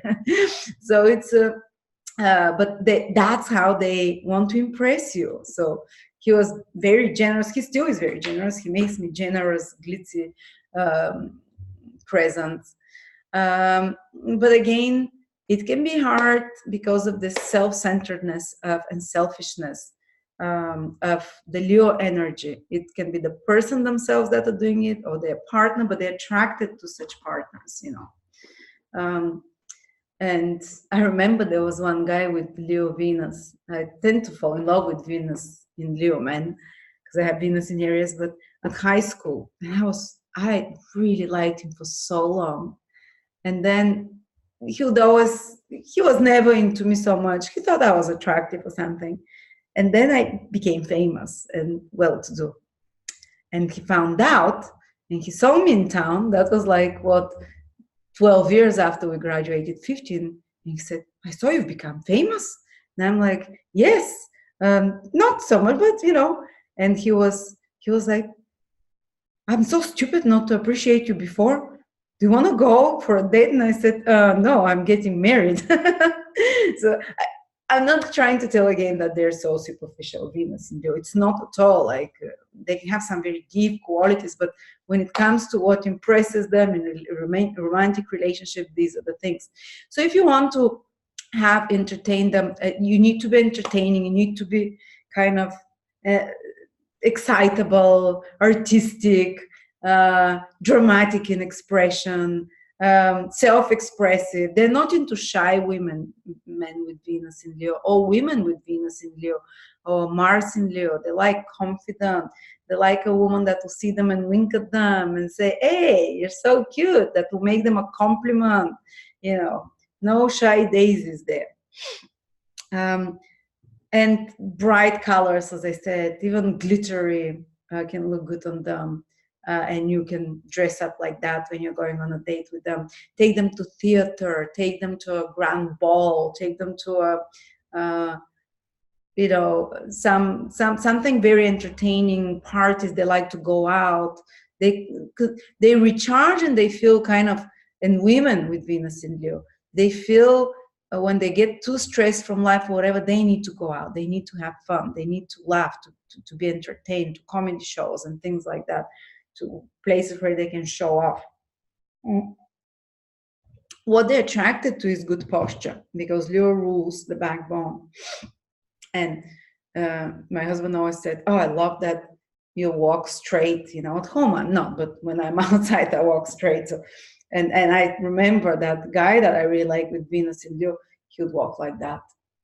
And I was like, my God, he's so full of himself. I love him. But, you know, it looks good on them when they have, if you have Leo strong in you, or especially Venus in Leo, this is your beauty, your backbone and your stance, your posture. Regal posture is what makes you stand out. Even if you're nobody, even if you're not great at something, have this posture and people think they're great at something. They look like a celebrity. Very good erogenic zone for them is the back. You know, of course, it rules the backbone, the back, and that's something. And also dresses with the back naked. They look very beautiful if you're a woman with Venus in Leo.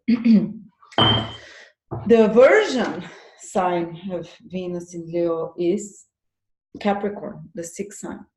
It doesn't mean, again, if you have Venus in Leo, you can't be with a Capricorn. Don't think that. But there will be some things, qualities. If you act with Capricorn qualities, you can create a dislike in those people. So stinginess, too much concern with order and practicality, and oh, this is not decent, you know, or too much stiffness. Bohemians, the Leo, you know, they're like, hey, And Capricorn is more, or too much focus on, if it's too much work, if you're just thinking about work and stuff, that can really drain them.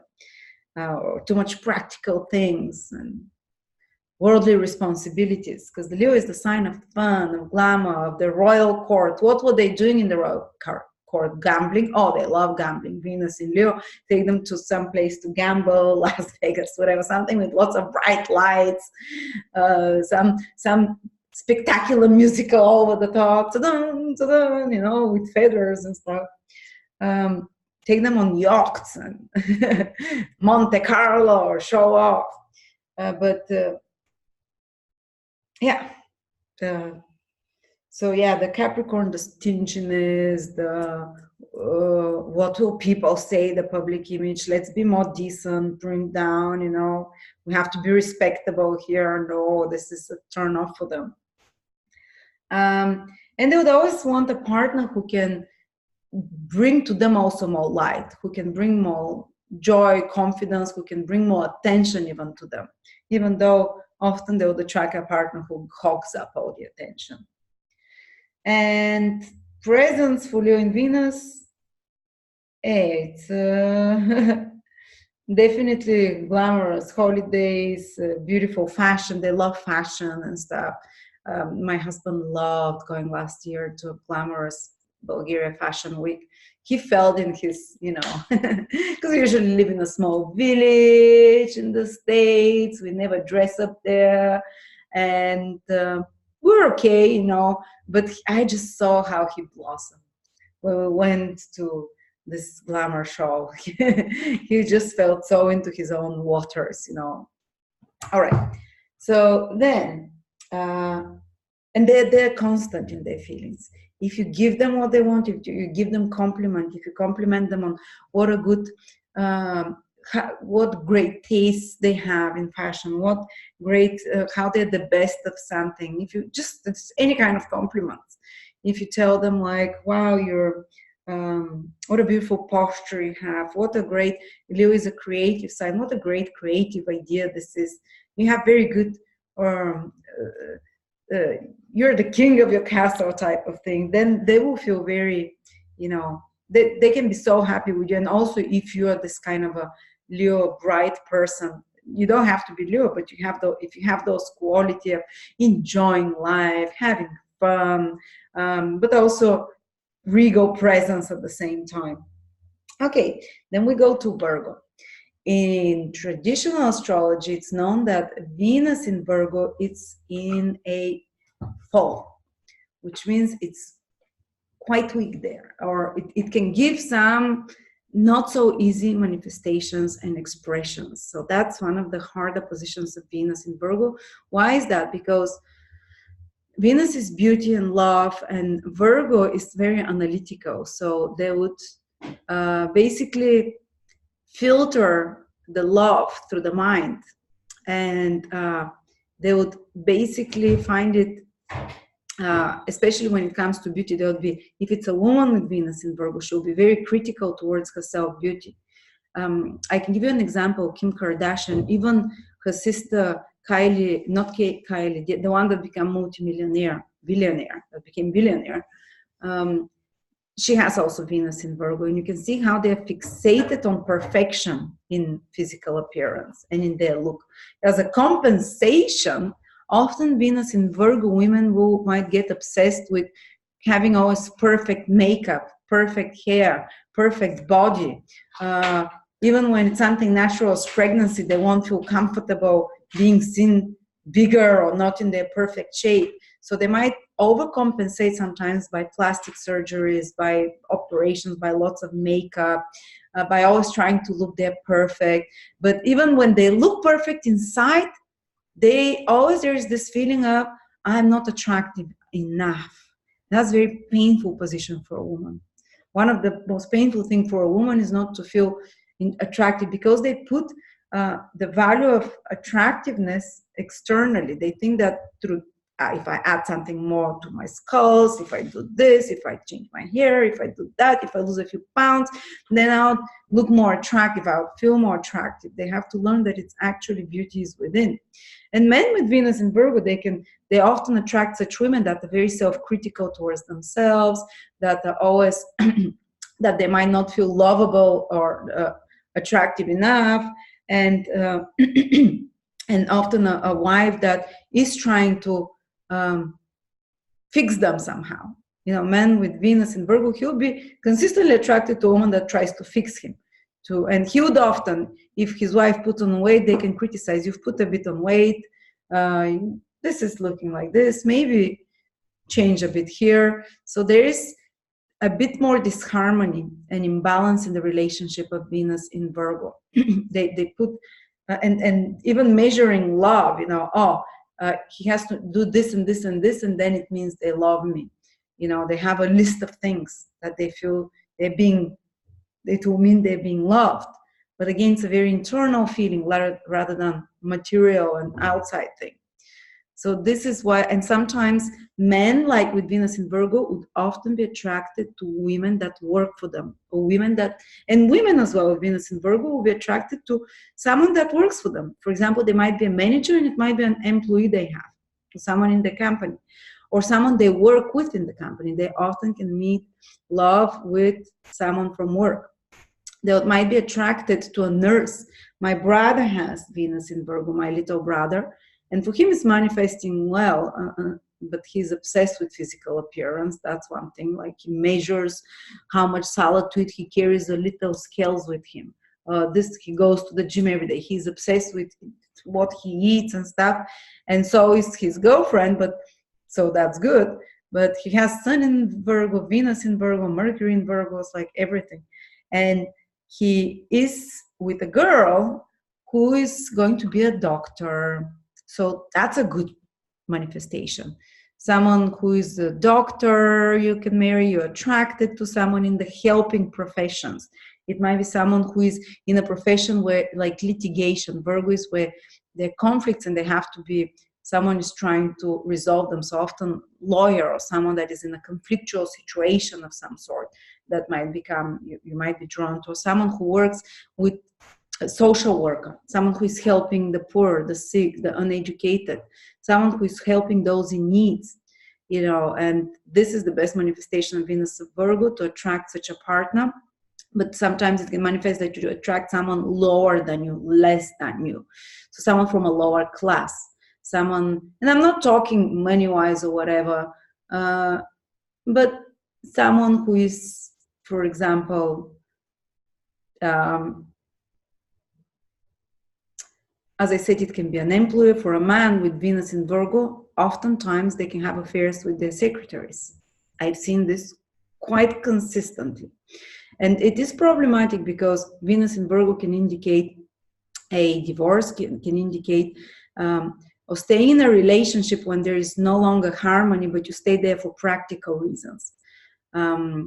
And it is, I'm just now talking the negative things, then I'll talk about the more positive things, but I want you to be aware of this manifestation, that there is such inclination to want to be with those that serve you, those that you employ, like having an affair with the nanny, or falling in love with the nanny and marrying her, or with your secretary, or with prostitutes. Now, Venus in Virgo, or Venus in the 6th house. If you know a bit more astrology, that's also, you very often can fall in love with someone that you want to save, someone that is in a conflictual situation, someone who is a drug addict, or has a mental problem, or has some imbalance in their life, you know, and you want to fix them, you want to help them.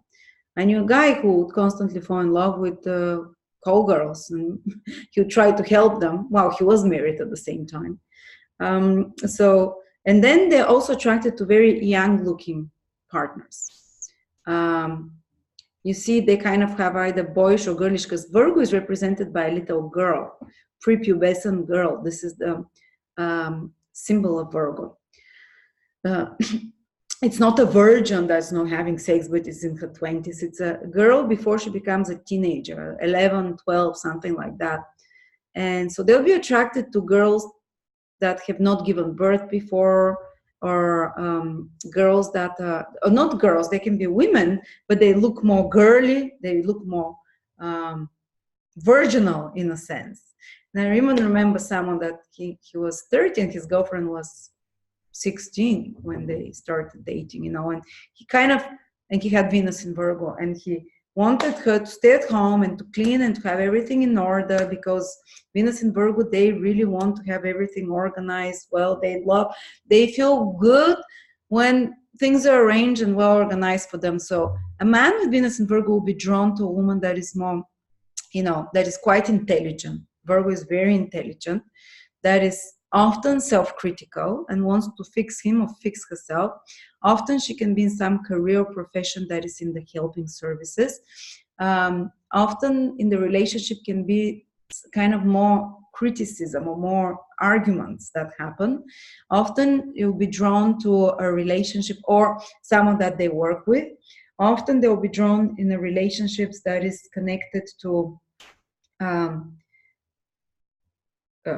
it went out, or someone who loves animals, for example. Virgo is that, or a woman who does some calls. So the best present, if you're a man with Venus in Virgo, if you're a woman with Venus in Virgo, you'd probably feel more loved when you're not treated like the house servant, even though you really like to help and be of help a lot to your partner. You'd like to be constantly do things for the people you love. But I think the best thing is if you can get some help at home from outside, from external, like the cleaner or something. So then you don't feel like the cleaner yourself at home, that you don't feel like I'm the servant in this house, because you're already, if you have Venus in Virgo, suffering from some kind of a lower confidence, as I said, of your internal value as a woman. And if you have someone who does those things for you, and you can go in and stay in the world and help others in need, like some cause with children or some profession that is Virgo-like, or helping women in travels, helping, but outside of your house, so you don't start feeling like this kind of a servant, unequal position. Virgo Venus is not expressive of its emotion. It does not like too much public displays of emotions. It can be a bit too much for them. They are, sorry.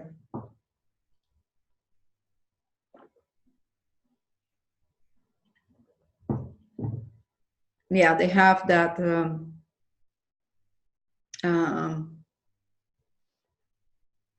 sorry, it went out of my head. And the colors that look good on Virgo, they're earthy tones. They're like greenish palettes as well. Not too much makeup and decoration. It has to be more simple. It has to look more youthful. But I can give you a great example of Venus in Virgo woman. That's Julia Roberts, and she represented that position so well with her most famous role, Pretty Woman. She was there a prostitute. And of course, Venus in Virgo represents women who are who are in some position that is, they serve someone else. And that's also position for prostitution. I'm not saying you'll do it if you have Venus in Virgo, but I have seen this happen. And she was such a girl, she was acting like a little girl, and they're so sweet, so sweet, these people. They're so nice as well. And the big businessman fell in love with her because he wanted to save her with her childlike honesty, with her kind of vulnerability almost. You see, that's very beautiful representation of Venus in Virgo. So if you want to keep a Venus in Virgo person as well, you need to be tidy, clean, organized. You need to give them a clean environment, because they already have internal argumentation about their own beauty, and when the environment around is organized, it brings more peace into them. It feels inside also more regulated as well. Good way, love language for them is do something practical for them.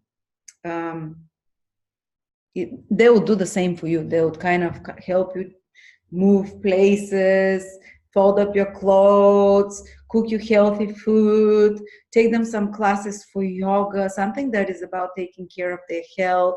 You know, the best manifestation of Venus in Virgo is that um, that they want relationships where they can do something healthy together with the partner, where they can work with the partner, maybe in the same office or something, where they can do some ministries of service with the partner to help those in need, where their partner is a doctor as well, or something like that, that's helping others in some way.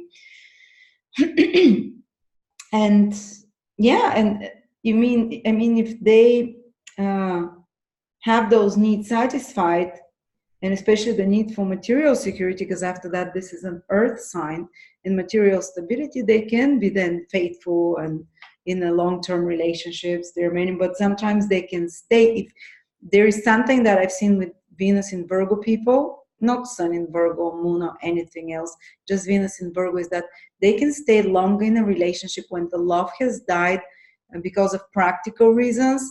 It's almost like a type of prostitution, but without, you know, debasement. But when the physical desire has died there, or there is discord, but they'll stay for, and they'll explain it mentally why they're staying. So they have to learn that, they have to learn to value themselves more, and that they're beautiful within, and they're lovable enough, and they don't always have to serve everyone and make to be loved. But that's how, you know, they would feel they're loved if you help them, if you serve them as well.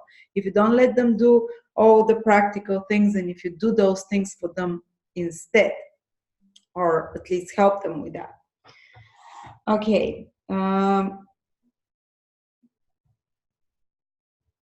Virgo rules the lower belly, so they like, and they usually have very pretty lower abdomen, flat. That's why men with Venus in Virgo are attracted to women that either haven't given birth or have quite fat belly. That is not kind of, that is like a girly one, you know. They usually have beautiful ones as well. They find this very attractive. Sorry about that. Okay, Libra. If you have a strong Libra, but especially Venus in Libra, now you're into equal relationships. With Venus in Virgo, one can be the boss, the other one can be the secretary, it's okay. But with Venus in Libra, they need to be equal partners. They don't like a partner that has some, you know, either addictions or some imbalances in their life, that are doing something to an extreme, or too much or too little. They want a harmonious partner. They need, that's why they tend to have usually healthier relationships. It's not necessary, because they can be Venus in Libra, but in the sixth house, then it will have, or hard aspect with Saturn or whatever, then it will have the difficult aspect. But Venus in Libra generally tend to have more harmonious relationships. That's what they need. When there is too much arguments again, it's not that they want it always peaceful, but they want it civilized type of thing. And then they feel happy. And what they really enjoy is social interaction. To take them out to some social event where they can talk with others, where there is culture, where there is more refined culture, musical, art gallery. They're very visual as well. They would like also good music, maybe more classical. They'd like refined restaurants, maybe the ones where there's beautiful decoration, that visually it looks beautiful as well, more refined, you know. And they'll not necessarily focus on the food or anything, but if you go on a date with them, it is the conversation that is important. And these are people that intrinsically want to be paired. They intrinsically want relationships. These are the people that might go from relationship to relationship because they feel that need, and they feel so happy to be in a relationship usually. And often a man with Venus in Libra would prefer a woman that is very elegant, more elegant, nothing too much in your face, nothing that screams or shouts, vulgar, a loud woman, for example. And even Venus in Libra, she's naturally more sophisticated. Grace Kelly, for example, was Libra or Venus in Libra, something like that. But I always give examples Grace Kelly as someone Venus in Libra, and it's gonna be like very refined, but they would like social interaction with their partner. They would like going to social do's. They would like, I think I said this already, but for example, the partner might be someone who is a lawyer, Libra rules lawyers, or negotiator of some sort. If a man has Venus in Libra, his wife can be that, or a designer. Venus, Libra rules design, or anything that you have to balance two things. Negotiator, diplomat, you know, things to do together. It's, as I said, a bit more classy holidays. Don't take them on a holiday, for example, that is too rough in the jungle. I have a friend who is Sagittarius sun, and his wife is Venus in Libra. And he likes to take he likes to climb up in the mountains and stay there for days. He puts on his hunter's clothes, goes in the wilds, gathers mushrooms, and his wife, and he invited her when they were first starting to get together, he invited her to go to his town in Bulgaria, because they met in another country. They've been living for a few months together, and he said, come to my town, I want to show you. And it's a town in the mountains, a village in the mountains, and she goes there with her high heels, with her Prada dresses, bags, and Karen Millen dresses, and he looks at her like crazy, because and she says, let's go to the restaurant. She goes on her high heels through the streets that all made out of stones, and he's laughing his head off because he's dressed up again with the hunter clothes. And so, and he likes to go up there, but she says, you go, I'll stay. So don't take them on the tent somewhere camping on stuff. They would like a bit more refined place where they can enjoy more refined pleasures of culture and civilization already. Fine art, beautiful music, sounds, aesthetically appealing. The beautiful part, the Libra rules here kind of the lower back. So they're often in that area, the lower back, at the upper hips. They find it quite attractive and quite sexy. Libras always look very good with little belts. So if you're going on a date with Libra Venus or something, accentuate your waist, like to have like a nice waist, with a belt or something. Put focus there somehow on that. Okay. What else did we say? Do we have something else to say about Libra? I think that's fine. Okay, we're gonna take another break and we'll do the last 4 ones after that, and I'll think if I've forgotten. You can't hear me? Sorry to interrupt, but I can't hear a lot. Any suggestions to troubleshoot? Oh. Do you see mute, or I don't know.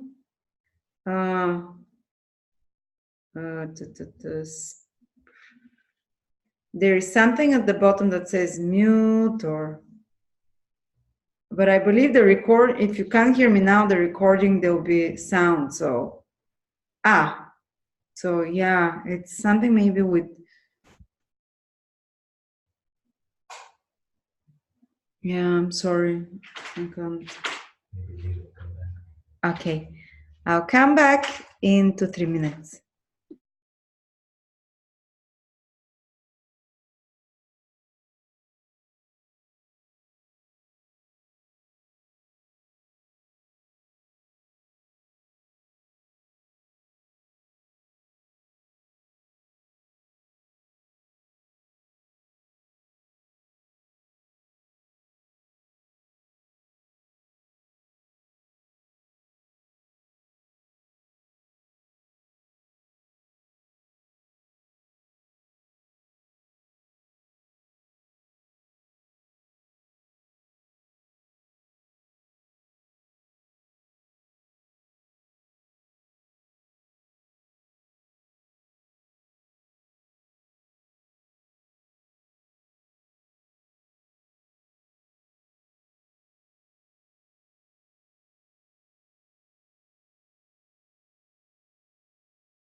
So yeah, when I was taking a break, Libra Venus, basically, if you're going on a date with them, be well dressed, be well groomed. Don't put clashing colors.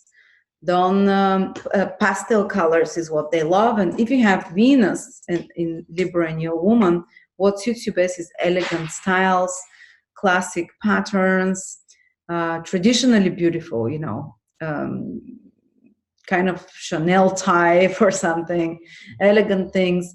And they'll love and entertaining dinners with other classic couples, you know, gracious, you know, like well done table. They're very visual, as they said, or art gallery or something cultured.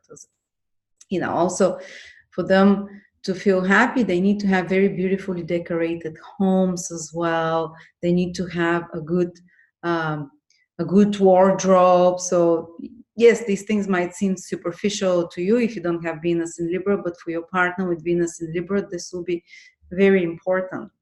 Good design, you know, such things. Take them to design shows, architectural shows. All right. Now, Venus in Scorpio. Oh, that's an interesting one. Venus in Scorpio is considered in Western astrology to be to be a difficult position. It's opposite its sign that it rules, Taurus, because it is very intense. You probably know anyone that has Venus in Scorpio, their motto would be like, I'll put a spell on you because you're mine. They want to possess you soul, body, everything. And they can enter into very controlling relationships. And they can enter in relationship where one is trying to control the other, where there's some power struggles, where there is like dramas that might not be obvious to others because they're very internal, they're very psychological dramas, and where they can be sudden transformations. Venus in Scorpio people, they often have sudden transformations and they constantly need to be willing to transform themselves in relationships. And usually when they enter a relationship, they exit it a different person. They don't stay the same after that. Because usually people consistently stay the same throughout their life in many areas, but whatever you have Scorpio, you and you don't change all the time, like from morning to evening. No, there'll be one or two big changes in your life, and especially Venus in Scorpio, after one or two major relationships, that you come psychologically transformed on a deep level that's probably not even visible to others, but you feel it.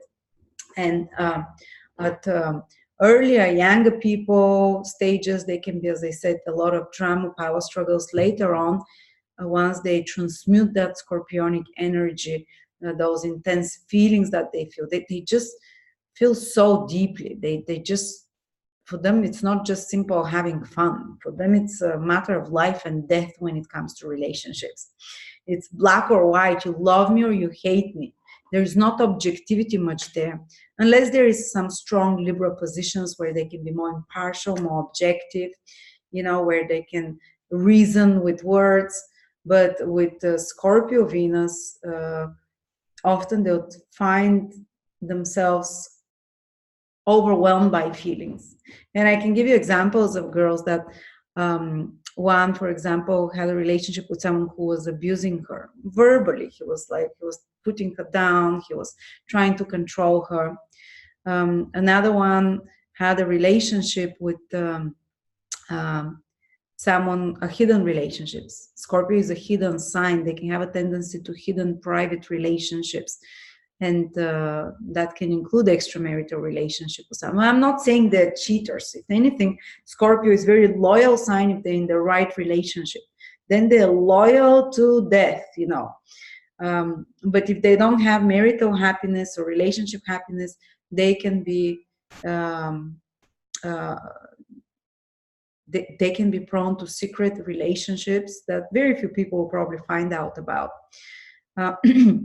I've seen some girls also that call girls with Venus in Scorpio because they have such a mastery of the seduction ability. They're very seductive in a subtle way, But, and of course, Scorpio rules sex. And Venus in Scorpio expresses its love through sex. If you don't give them physical connection and sexual intimate connection, they might stop feeling appreciated and loved, and that they receive a lot of their sensual pleasures, because Scorpio rules the internal sexual organs, the cervix, the inside of the vagina, the prostate of the man, the anus. So actually they can really enjoy such sexual practices, anal sex. So women with Venus in Scorpio can receive orgasms of the cervix. I never even knew such thing exists. There are 5 apparently orgasms. I know of 2, but with Venus in Scorpio, they can experience this tantric internal, the whole energy moving through their body through the connection with another. And because they're so sensitive to the sexual connection, I really always advise them to be very careful who they bond with, because they're psychic sponges and they can soak up negative vibrations from another. They can attach in a sexual union, they can attach entities of that gives them moods or gives them addictions and stuff, because during sex there's especially some signs like Pisces, Scorpio, and Cancer, the water signs, they are much more open to psychic influences. So when they have a sexual union with another, they can pick up the entities responsible to negative or even positive things for another. So I always advise the water signs, Venus, or people with strong water signs, especially Scorpio, to be very cautious and selective of who they are associating with physically, sexually, because they pick up the good things. They should associate with someone that they really want to be like, to get those qualities of them, to absorb them. And then they can have some of the most sexually kind of experimental things in bed. They can take risks in bed. And these people, those women with Venus in Scorpio, they're like, through sex, they can transform a man. Through their, they have healing power in them. And you have to basically really be willing to appreciate and praise the ability to transform you as a person, their sexual prowess as well, their intensity, their mysteriousness, their depth. Tell them, wow, I'm fascinated by the depth of your knowledge, by the occult knowledge that you have, those mysterious things. Wow, I'm fascinated about your, it's, because they have also occult knowledge. They're naturally drawn to the mysteries of life, to death, life after death. So they would, for example, really appreciate if you take them on a more private place, not so public, on a date. Maybe take them somewhere by water. Scorpio is a water sign. Or take them somewhere in a cave. You can take them visiting caves, because Scorpio rules caves, or something more secluded, somewhere when you have a lot of privacy, private island or whatever. And when it's not too bright, when it's a bit dim there, dimmed lights, and not too hot, not too bright, it can a bit be off-putting for them. And where they can feel with red color, wear dark red colors like wine colors, blacks as well. This is what they find sexy, and they look very sexy in them. And be very, like, when you're with them, focused attention on them, one-on-one with them. It's like they say Libra is one-on-one, but Libra, Venus people, or people with strong Libra, they love to be with their partner and other couples, for example, in social events. While Scorpio is one of the signs that really wants you and me, don't take your eyes off of me. It's like, I want to make like a connection with you over time, over past lifetimes as well. They want to penetrate your soul. And if you're someone going on your phone, if you're someone that is kind of being distracted, restless, you want to go, you kind of can't focus still into the moment with them to make time stop as well, they might not feel this connection with you. And once you're with a good partner and you have Venus in Scorpio, you can have the best intimacy experience. Those people can experience tantric spiritual awakening, such a connection with their partner like no one else can, but getting there is very hard. because first you have to go through the low vibration of Scorpio, which is, as I said, it can be quite rough. This can be the abusive, the power struggles. It can be the manipulation and control, big jealousies, trying to kill yourself if something, oh, it's not working, doing something very extreme and dramatic, so that's the danger with them. If you have young children with Venus in Scorpio, strong Scorpio, you have to explain, to take them to study something more esoteric, life after death, astrology, the occult, so they can understand that this is not the end of the world, that there is deeper mysteries, deeper energies, and possibility for transformation as well.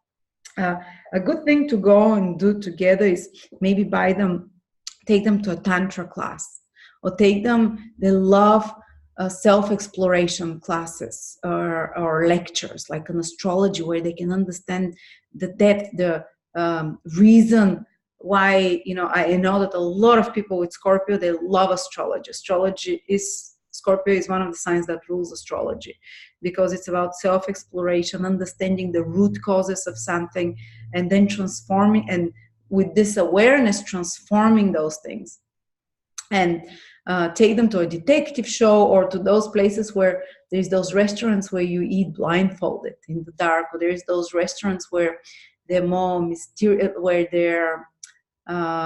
they lock you in, not restaurants but places, and you have to solve a puzzle to get yourself unlocked. They can really, because they're like a detective, like a sleuth, they'll probably very much enjoy such things, but very intimate, very personal, one-to-one, more darkened atmosphere, and they're not necessarily too much into words. They'll read into your word. Often people with strong Scorpio, don't tell them ambivalent things, or it's like, because they often read into what you say. They don't take anything at face value, and it can drive you crazy. You can think like, okay, I was pretty clear, and they're like, no, there's something else that you mean, because they're reading those undercurrents that even you might not be aware of.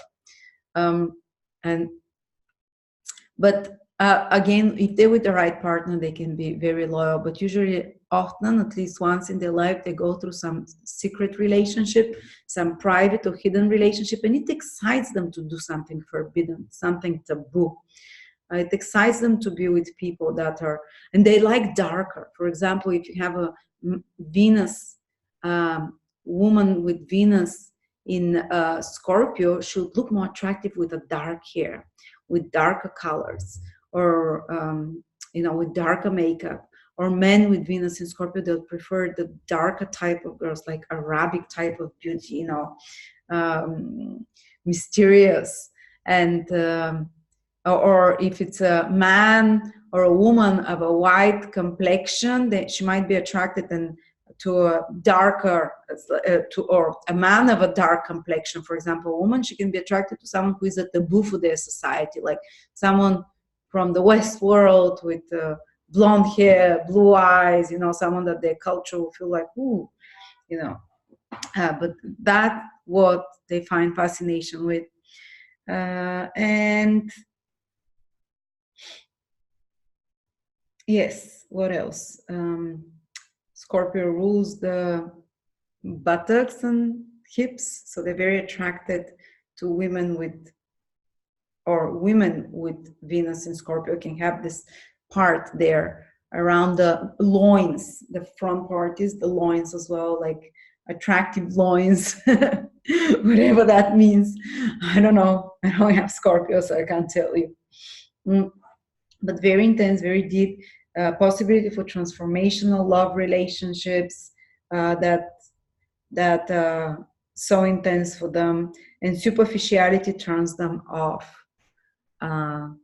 That's one of the things that it's basically jumping around, it doesn't mean they don't have sense of humor, but there is that underlining intensity, that underlining deepness in them, that if you disregard it in them, it can feel, and there is, as I said, the healing ability, like shamans, like tantric abilities in them.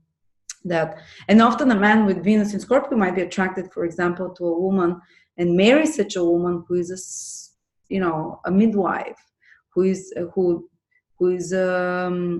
works in emergency, a nurse there, who works with life and death matters, who's an astrologer, who is an occultist, who likes tarot cards, who is a detective, um, who is all of those Scorpio things that I enumerated, basically, or who works with other people's resources and finances, transformation in life, psychology. They're drawn to such deep women. Okay, nothing superficial there. Then we have Venus in Sagittarius, or strong Sagittarius. And you've always heard they love their freedom. They love their freedom, absolutely. Putting them in a cage, giving them rules, making them do the same thing over and over. Sagittarius is such a flexible sign. It's mutable, and also their feelings can be mutable. They can feel drawn to you one moment, and then they can go through periods like that, up and down, but they won't suddenly change direction. They're not like Aries cardinal sign, or Libra or Cancer, that they can love you focusedly, because cardinals like Libra, Cancer, and Aries, they love you focusedly, and they suddenly switch direction. That's it. With the mutable signs like Sagittarius, there is coming and going. You can feel sometimes they feel closer to you, sometimes they feel more distant from you. And the best type of relationships that you probably heard, especially Sagittarius Venus people, they're drawn to foreigners. They're drawn to people from other cultures. They're drawn to someone that can expand their mindset. Often such a man might marry someone who is a teacher, someone who is a philosopher, someone who is a professor, someone who is well educated and cultured. They're not necessarily the cultured type of the Libra that we talked about, which is, the fashions and the art galleries and stuff. It's more like understanding from cultures, understanding high knowledge, someone well educated. Someone with very open-minded. You have to praise how open-minded they are. You have to praise their beliefs. You have to praise and say, wow, I love how you're so humanistic, how you embrace everyone.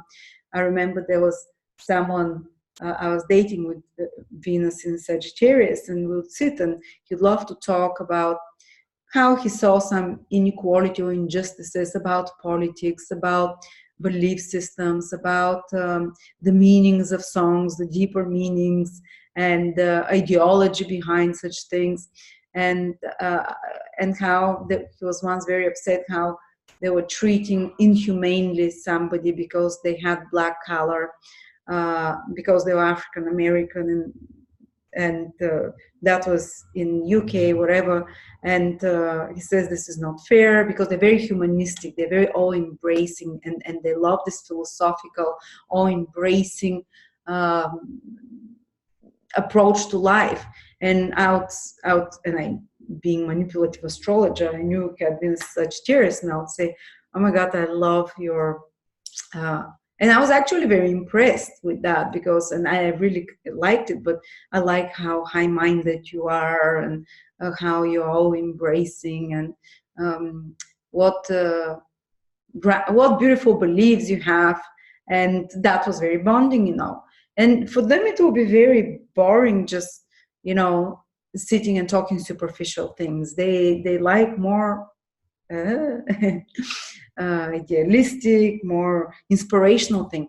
But on a more normal level, with such a person to feel happy, you need to be very positive. You need to talk about positive things, about the future of humanity, about how everything will be okay. And I remember this partner that I had, he an outcoming said, you're like the sun. When you come, the sun shines for me. So he was always drawn to women that fun, excitable, like adventure, foreigner. I was a foreigner, and we'll talk about philosophy and religion and astrology, and we'll and always love that I'd wear like orange colors or bright, because Sagittarius likes those bright colors again.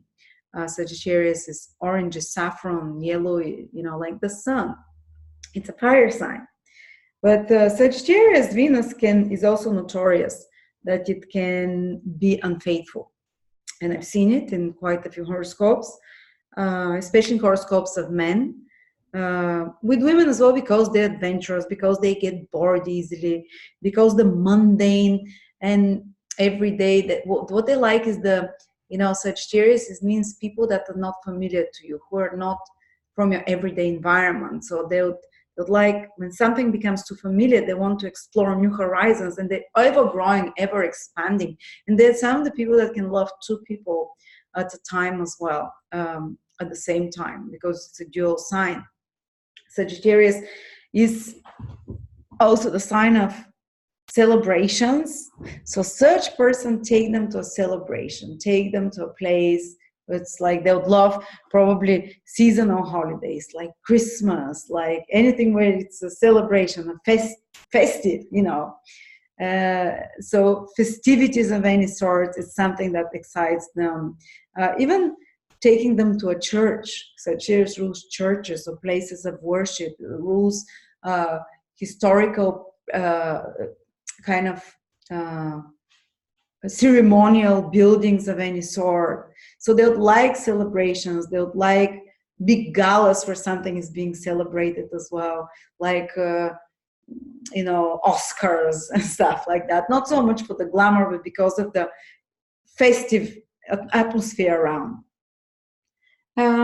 Sagittarius rules the thighs and buttocks as well, so they're attracted to beautiful legs. They would like that a woman, or if you're a man, if you're a woman with Venus in Sagittarius, you often would have such beautiful legs. A lot of models have strong Sagittarius, and they have long, tight, beautiful legs as well. So accentuate your bum with tight trousers, or you know, or with a tight skirt or something, where they can see it and enjoy that part of your body. The legs in particular, no, it's more towards the legs, the lower, below the bum onwards. What else? Sagittarius, yes, the sign that sits in aversion to Sagittarius is Taurus, so doing the same thing over and over, too many traditions, too many, you know, stationary life, or life that is at one place, for example. That's why they like to travel. So how can you seduce them? Take them traveling. If you can't afford mentally, just go around, change environment, talk about things that are far away, things about travel through your mind somehow. But for them, this is the best thing to do: traveling, ceremonies of any sorts, festive atmosphere, you know. Okay, and I think we said everything, foreigners and stuff. And if their partner is too depressed or unhappy for a long time, they often will start losing tolerance and interest. And because it's a flexible sign, it can direct its interest towards a different partner as well. I had a client with Venus in Sagittarius who said their wife has been depressed for 2 years now or something, and he was starting to develop feelings for, not depressed clinically, but she was unhappy. And Sagittarius is a sign of happiness, of being positive, excited about life, having, looking up to the future, you know. And that was starting to be very heavy on him, and he started to develop feelings for someone who was bright, positive. So that's one thing, you know. And every time things get stagnant, go and travel with your partner if they have strong Sagittarius, so you have strong Sagittarius. Then we go to Capricorn. Well, Venus in Capricorn, especially a strong Capricorn, it is known to give relationships with age difference, especially to be drawn to older women. And older women, if it's a man who has Venus in Capricorn, if it's a woman with Venus in Capricorn, she might be drawn to older men or men with more status. Men with for example, who have established themselves through their own work already, and they're respected in society. They secured positions of respect in society, and that's what turns them on. That's what makes them commit, and they commit slower, you know, because it's Capricorn after all. It's ruled by Saturn. It's slower, you know. You need to prove themselves. You need to prove yourself to them first, that you're stable, that you're reliable. They would be much more impressed if you know, promise them symbols of status, like a house together in a gated community, in a kind of a respectable house in a respectable area of the city, rather than if you tell them we'll travel around the world, we'll have so much fun. They're like, you know, okay, but I care more. And sometimes they can look like gold diggers, or like, oh, she's always going for men who are with social status, or who can give her security. Well, that's what they need to feel stable. That's how they fall in love. I actually had two best friends with Venus in Capricorn, and both were aiming towards successful men in established professions and high in the social status, CEOs, bosses, millionaires and stuff of companies.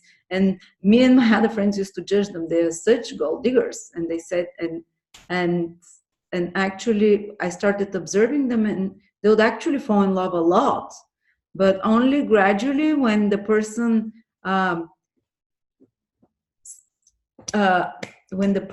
is able to provide those things for them, or at least it's willing to work together towards such a goal, to have social stability, respect in the society, to be, you know, such kind of, instead of just adventures, instead of just, you know, mental stimulation or fun or excitement, and then they truly fall in love, because this is what they need, you know. And especially the Venus side, the Venus in Capricorn. And a man with Venus in Capricorn might, for example, be impressed and fall in love with a woman who has achieved high corporate status, who takes executive decisions of some sort, who has worked or created her business. So a woman who is established financially in society in particular, who is respected in society. And so will a woman with Venus in Capricorn, towards the same with man. What is aversion to Venus in Capricorn is the sign Gemini, the sixth sign. So it's basically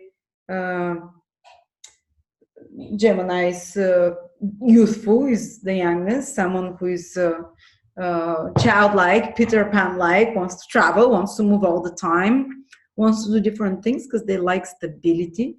Also, Gemini is multilingual, bilingual. Well, Capricorn can still love traveling and things like that, but they would usually prefer Venus in Capricorn in particular to go to places that have kind of a standard that is similar to what they know already. So if they go to India or some third world country, I'm not saying India is a third world, but that's very different culturally, they'll prefer, for example, to stay in the Hilton or whatever, where it feels familiar culturally to them, where they don't have to constantly communicate in a few languages, where they constantly have to adapt, you know. So they need to feel kind of, yeah, they're a little bit more difficult to adapt, basically. Sorry about that. My mind is starting to slow down now. Another thing is that usually they're happy and in love the second part of their life. Earliest after 30, but usually in their late 30s onwards. And their relationships with older or later in life partners are more happier, very stable. Usually Venus in Capricorn is one of the signs that will be least likely to change or to cheat. And because there is this lawfulness of Capricorn, there is this, and they don't like experimenting much in relationships. Experimentation is Gemini, the sign of their aversion. So they like the tried and tested, the thing that feels secure. And that's what a partner should be able to give them and respecting them that for. Okay, what the Capricorn rules, Capricorn and Venus can give a very beautiful bone structure. Because Venus is beauty, Capricorn is the bones, cheekbones or whatever. And Capricorn is, again, connected to the legs. So they'll often have beautiful legs, so they'll be attracted to beautiful legs, and they should enhance them in some way. And they'll have a beautiful bone structure overall, and that's one of the things that is also attractive. And it's a very sensual sign as well. Venus in Capricorn as well is very sensual. They need a constant, just like Taurus as well is very sensual, so is Capricorn. They need constant physical, and they're not public display of attention. Capricorn is a reserved sign, but they are sensual once they're together in bed, they're physical. You know, Capricorn is a very physical sign. So that's also something important to remember. And it's not so much, you know, it's the connection, as we said, the physical connection that they like to feel. Okay.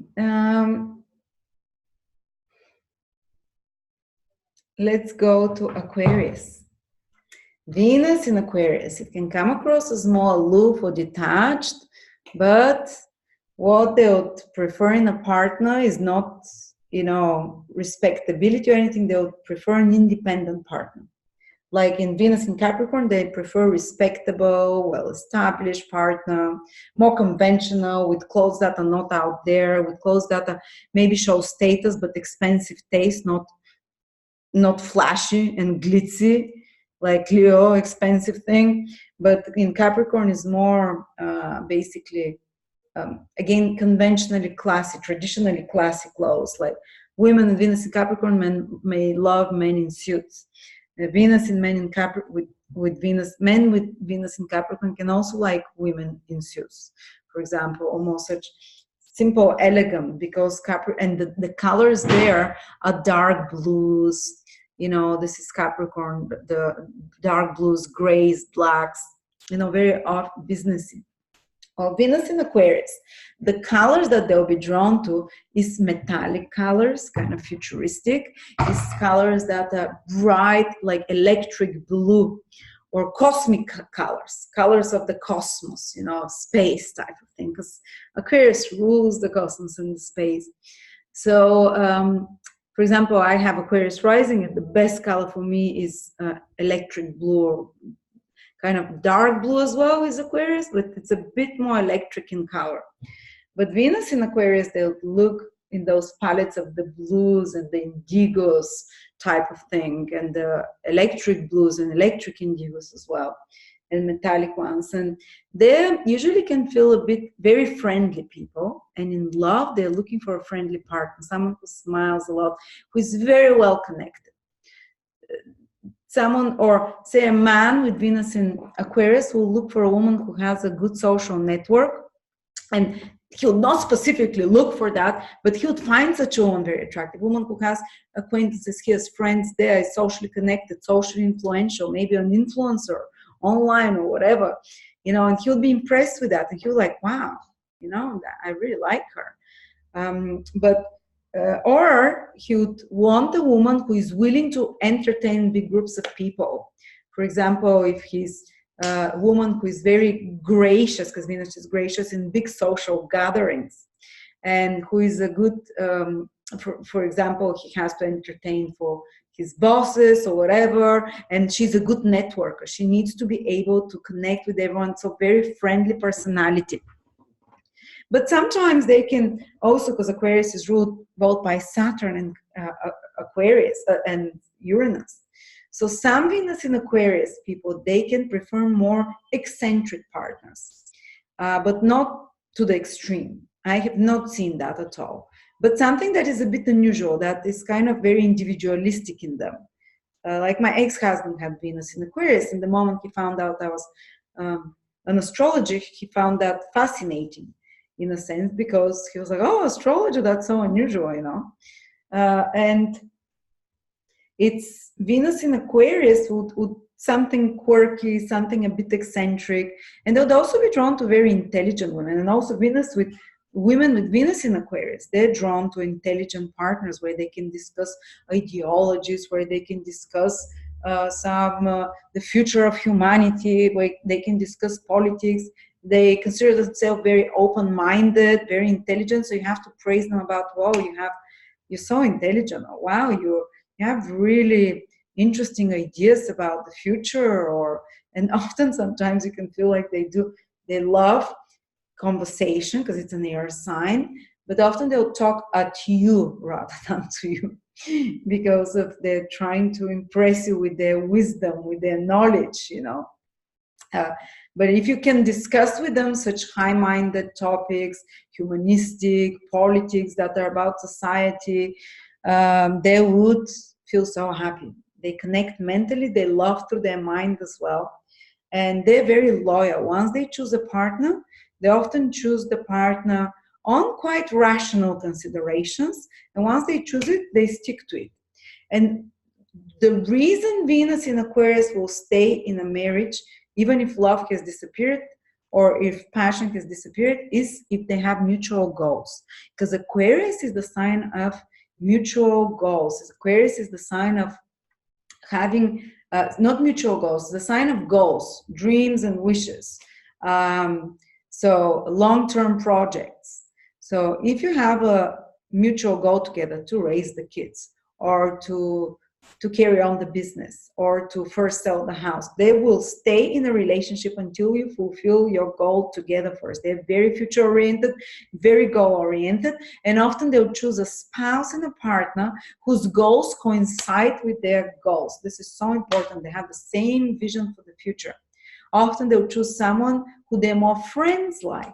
It's not the most passionate of position. And if you're someone who is very passionate and you have a partner with Venus in Aquarius, even though you know, like I was with so much Aries and Leo, and I like spontaneous bursts of impression, very partial love.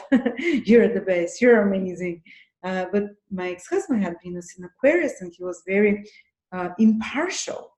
And that would drive me crazy. I was never on first place, the friends won first place, or if my reasoning was according to him not correct, he would stand up for his friends and he would say, oh, it makes more, because they're very aloof, they're detached, impartial, and it feels like impersonal love almost. I felt like I'm treated like one of the friends, and often there's more like they're friends with their partner rather than intense sexual intimate partners. And if you love such a person, you have to accept that.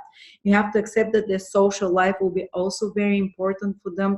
And oftentimes, instead of just being one-on-one together, you'll have to share their company with a big group of friends. Like my husband used to drag me every hour holiday was with 5 or 6 of his friends. And he was so happy. So it's, and me with Venus in Aries, I want the attention to be on me. So, but there is, they can be, especially they can clash with water signs Venuses, because water sign Venus, they want kind of not intellectual connection. They want very emotional connection. They want very partial. They're not impartial. They're the opposite. They're very subjective.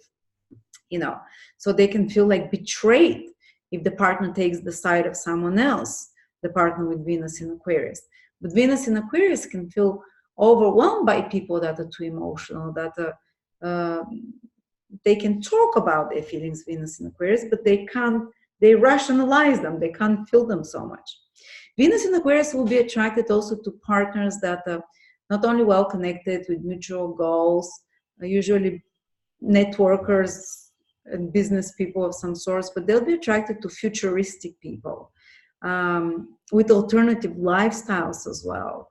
Maybe they'll try to live in community with a partner or partners, and they love big gatherings. Take them to a festival, take them to where you feel like when the crowd becomes one being type of thing. Festivals, music concerts.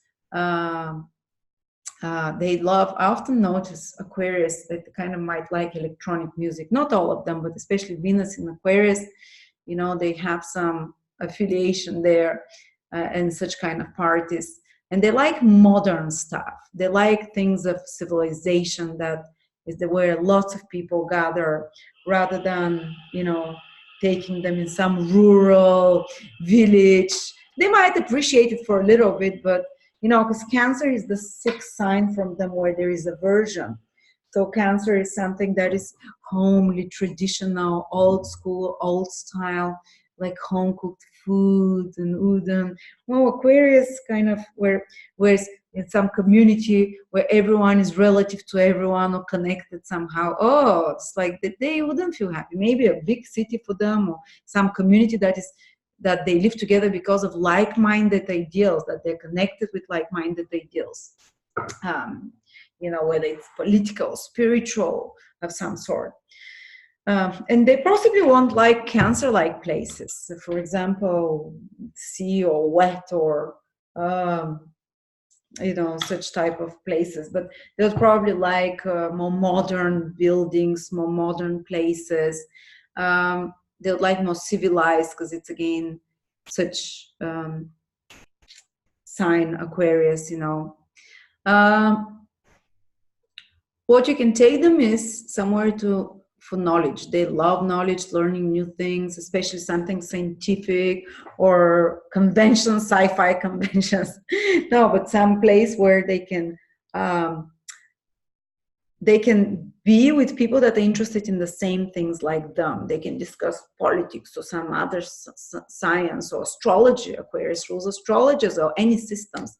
Aquarius rules systems. They find interconnected systems and information about them fascinated. And astrology is a system, for example, economic systems. You'd hear the political systems, electronic systems, internet systems. You'd see them that they're quite knowledgeable about these things, and you have to appreciate that for them.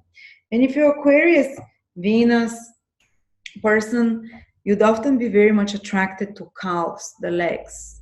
Remember, my ex-husband would always look at the woman at her legs and calves, and if she didn't have fine calves, he was a bit harsh, but because that's what they find attractive. So accentuate the calves and the ankles with nice heels. If you're going on a date with an Aquarius, maybe talk about astrology, you know.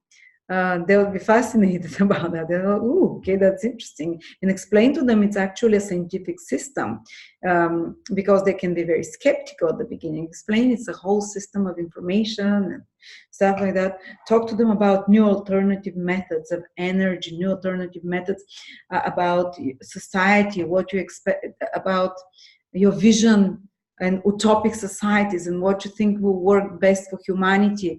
Talk to you about your plans, how you want to contribute to the world, some big idea and goal of yours. Or if it's not something humanitarian, some big business or goal idea, they would appreciate that a lot. This is because they want to have something to look forward to and to work, to walk towards with their partner with, and they love to talk with the partner about the future as well. These are things that are all very attractive to them.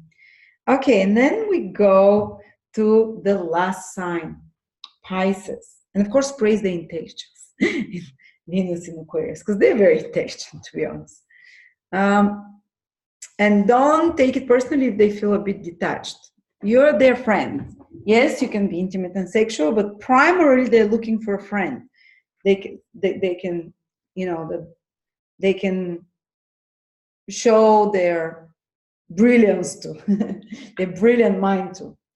Venus in Pisces. Now, in astrology, is considered exaltation, the strongest position of Pisces. And you'd often see people with Venus in Pisces, women in particular, will be very beautiful. They would have, generally, overall, they might have beautiful feet and whatever, but because Pisces rules the feet, or a man with Venus in Pisces will be surrounded by beautiful women his whole life, mothers, sisters, or schoolmates, and often they'll date very attractive women because this is the perfect position of Venus. It's the strongest there. And they're not women that are vulgar in their beauty. They're women that have kind of a ephemeric quality to them, fairy tale quality, elegant, visual artist quality. They often, a man with Venus in Virgo might actually marry a musician, someone who is in fine arts, or doctor, someone who helps others, very compassionate, someone who is in, a woman who is in Pisces career, art, music, um, uh, mystical and spiritual fields, a field where it's about helping others, charity work of any sort as well. And they would often love, as you know, Pisces is also the sign of, you know, in order for them to predispose Venus in Pisces, people to feel romantic outside, no. Public places, no. You see, the sign that is in aversion to Pisces is Leo, which is very public, and public displays of affection and stuff. They're not much into that. Or glamorous, glitzy places with lots of people to admire. No, Pisces wants privacy. And don't put on dresses that are shiny or too bright when you go on a date with Pisces, in the sense that the two with sparkle, with shine, lots of golden or diamond jewelries. This is small little thing, you know, and don't be too. They dislike self-centeredness, which is Leo thing. Oh, talking about yourself, with that, or very dramatic entertainer. They like more feminine, even more refined, almost like in an ephemerate way, you know, in a I don't know if I'm saying this word correctly, ephemerate, in a very gentle, artistic, very refined art, you know, because they're one of the best designers, or one of the best visual and sentient hearing. They have such a refined taste of music, such a refined taste of beauty as well, of clothes. But you should, and as I said, going back to, if you take them out, maybe something more secluded, more private again. Best an island somewhere. Pisces rules islands. Or best somewhere on a lonely island. Or best bedroom. Make something in the bedroom. Pisces rules bedrooms. They love bed pleasures. They usually indulge a lot in bed pleasures in their private home. Hugh Hefner had Venus in Pisces, always surrounded by beautiful women, glamorous models type of thing. They're very pretty, and he always would, well, he'll take them to nightclubs and stuff, but what did he do? Bedroom, in his bedroom, 3 girls. 3 girls in his bedroom. A lot of sensual pleasures they get from the bedroom. But one thing is that they idealize as well. They idealize the partner. They fall in love with the soul of the partner.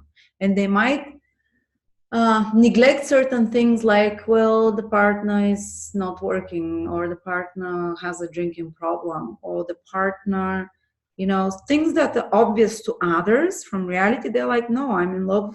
I see the potential of this person. That's why this is such people are capable of the most unconditional love, because they don't judge it on material, external things, maybe like Virgo, Venus can do. So maybe they're protected in regards to that. But they will often, you know, try also to save a partner.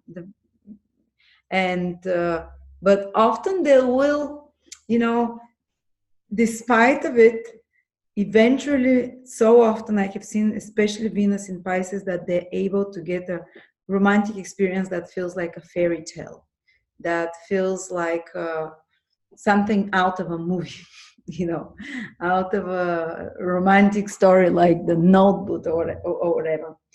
And I don't know, maybe because it's exalted day in Pisces, but first they go maybe through a few relationships where they might be the victim, or where they might be a bit unrealistic and connected with people that they recognize their so valuable potential, but this person never develops that potential externally, where they are saving someone, for example. But eventually they find, like, at least that's what I've seen. There might be exceptions if Venus is very hurt and stuff. They find a kind of a soulmate type of relationship, you know. And with Venus in Pisces, they enjoy sensual pleasures of the feet, Maybe take them to massages of the feet. They would love that. Maybe take them to sanctuaries and spas. Take them on a retreat, yoga retreat. Spa is a very spiritual sign. Take them on a spa retreat. They love kind of the isolation and feeling into their own world. Take them by the sea and the ocean on a yacht, on a boat. Take them somewhere where they can be quiet and alone. Create a studio, artist studio for them at home, where they can spend a lot of time there, where they can. I remember my friend started dating someone with Venus in Virgo, Pisces. She was saying he's so romantic. He would come by her work every day and give her little presents. They're not with presents that Venus in Pisces people will not do presents like Venus in Leo to impress you.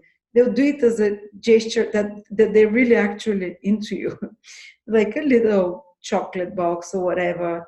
They are romantic. They'll do something meaningful. They'll hear that, for example, you really love cashew nuts, and they'll buy you that. They'll come and give you a little something, and you know that they are, because they're also a generous sign, but not ostentatious.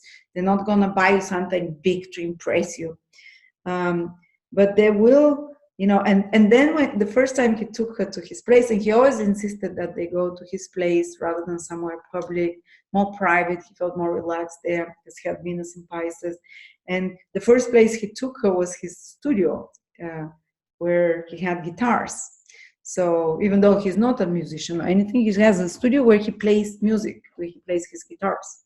So they, buy them something like tickets for a beautiful music performance, or buy them tickets for a fine art show, buy them tickets for, not tickets, but buy them something for their, for them to paint, to do something artistic and creative. They would appreciate it. Buy them good shoes. Pisces rules the feet, so something for the feet and good shoes. And another thing about the love language of Pisces is that, and I'm talking, as I said, it's the sun in Pisces, moon in Pisces, it will be different. It will be a bit more different than Venus in Pisces. For Venus, this position is quite good, to be honest. They love with their soul. They love you as a whole rather than nitpicking you in the individual. I don't like this part. You have to change this part, They're romantic. They're sensitive as well. I don't know what else did we say. They might love little children. Pisces is the sign of children, so something like that. They might. It's not necessary that they want to have a little child, but they find this very. They find little children adorable. I don't know. Let me think. What else? Yes, seaside, water, private places. As I said. Create a role playing. That's something about Pisces. They can take the roles of another person. And they're like chameleons. A lot of actors have strong Pisces because they can merge their personality with someone else. So do that and create your own private imaginary world. Like, allow them to, and if you buy them something, buy them things for the bedroom, beautiful pillows, beautiful bedding, luscious curtains for the bedroom, because this is one of their favorite places, the bedroom. And organize a lot of little surprises for them in bedroom, because and let them sleep a lot. They love that. If you go on holidays, don't let's plan, we go do this, all those activities. Allow them to luxuriously, slowly wake up, make love with them in bed. They have their own timing. They're outside of time. Time does not correlate for Pisces the same way, doesn't run in the same way as it runs for the rest of the signs. And know that vulgarity is something that turns them off. Ostentation, selfishness, too public displays of anything. Trying to brag about yourself, or, oh, I did this, I did that. They're very subtle beings. They appreciate subtle beauty. They appreciate gentleness, like almost like a princess from a fairy tale type of thing. And crassness and rudeness can be something that is off-putting to them. One thing that I've noticed, if in Venus in Pisces has difficult aspects, so if you have planets in Pisces, they might choose the easy way out and escape like a fish when things become difficult, and then come back, because it's a sign that comes and goes, comes and goes. So they're not so consistent, but if they can idealize you, they can put you on a pedestal, they can think that there is no one better in the world than you, because they see with their through their own window that no one else in the world has. And if you're the right partner, this is fantastic, because they idealize you, and if you don't hurt them too much, you will stay like their idol. They'll put you on a pedestal, they treat you like a princess or prince, whatever. But if you hurt them, there's such a big heartbreak from them usually. But they are very open-hearted, and they're willing to love again and to forgive. One thing sometimes I've seen, that they can lie, mislead, especially with the sun or moon or something. Venus as well in Pisces, if Venus has difficult aspects, the easy way out is lying. When they're trapped in the corners, like the easiest way is like, okay, there's, and to lie. They don't, I have not seen it done too maliciously there, like intricate, complicated, fake stuff, but it's more like a way out, or because they're ambivalent, they're not sure what they want, because Pisces is two fishes swimming in opposite direction. One wants to go in this, one in the other. So they're not sure often what they want themselves. And even in love, sometimes they can be ambivalent. So that's why, you know, they can feel this way. What if Sun and Venus sign are opposite to the Moon sign? I have Sun, Venus in Pisces, and my Moon is in Virgo. For me, it's very, very challenging to balance them. I don't know what I want and what makes me happy. First of all, both of those signs are Pisces and Virgo. They are mutable. So it's very hard for them to have a defined personality. It's not for you to be one set person, and don't try to force it on yourself. You're not here to be someone who will be one set personality, one set, you know, for their life, and always know what you want. The mutable signs, as I said, just with Pisces, Virgo is also mutable. They come and go, they change their mind, that's what they're here. And usually they're not here to initiate totally new things. They're here to look around, see what it is that is around, what is the better option, and then try and improve it. Mutable signs, they're here to improve on something that already exists. Mutable signs are here to learn more about something. So I forgot to tell you, strong mutable signs, if you have Gemini, Sagittarius, Virgo, and Pisces, when something is not working well in a relationship, the best thing is to learn a bit more about that, to study, to take courses, to read about more. So let's make this better, because they're very good at making things a bit better, something that's already there. And for you, it is with Sun and Venus and Pisces, and your Moon is in Virgo, you will need a bit of both, the Pisces and the Virgo, the mess and the order, the imaginary world and the practical world. So you can feel like you're a bit bipolar, but you're meant to be a bit bipolar, and don't beat yourself up for that. And in your Moon in Virgo in your home, you need to have things organized, and, you know, to have order, and to have basically the material stability. This is what will give you, to put you to peace, you know, to manage and organize the things of home. But with Venus and Sun in Pisces, you need the escape as well, like those private holidays, like those runaway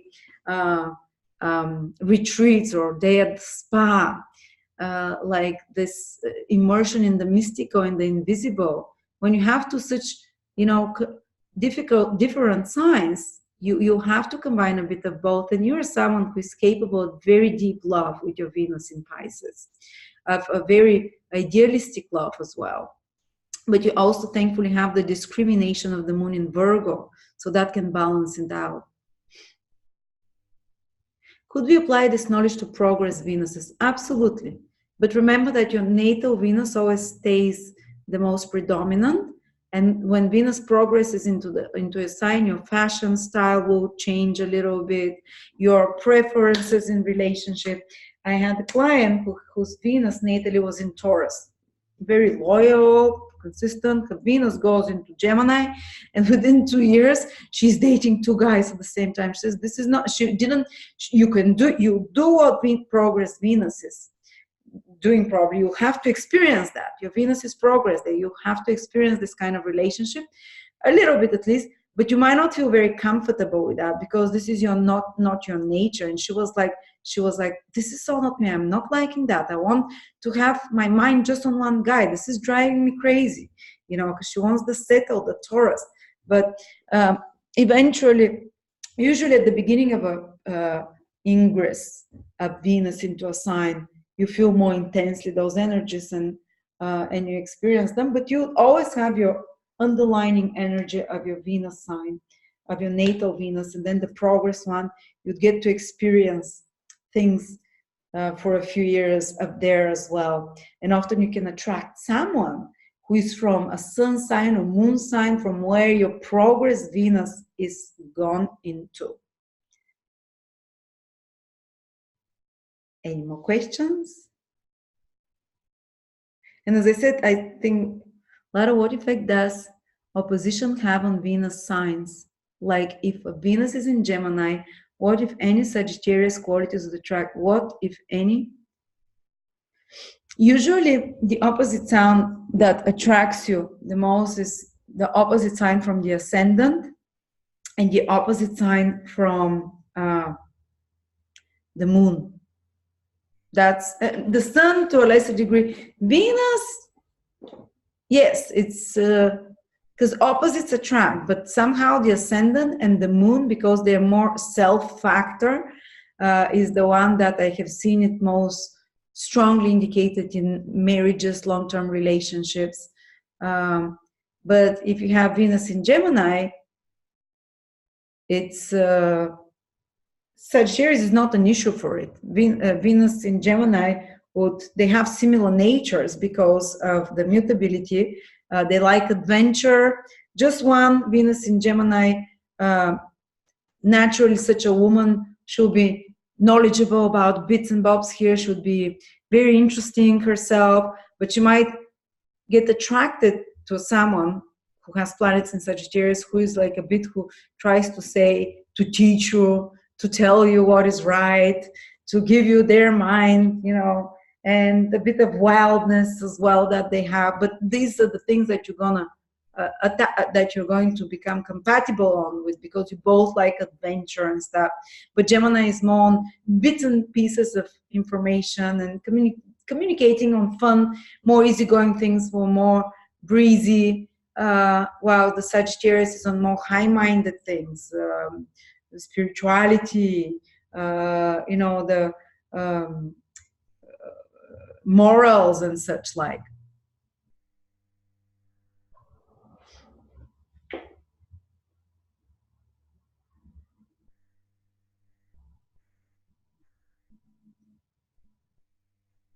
Okay, if there are no more questions, you can write to me on the email. As I said, this is a very foundational course, not course, but it's basically focused on love styles. It was targeted at people that don't know any astrology or that want to know a bit more in depth about the love languages of the different signs. So we focus so much on Venus so much. So thank you so much, everyone. I hope that was helpful to you. My email is astroladauk@gmail.com. If you want to, astroladauk@gmail.com. Thank you so much.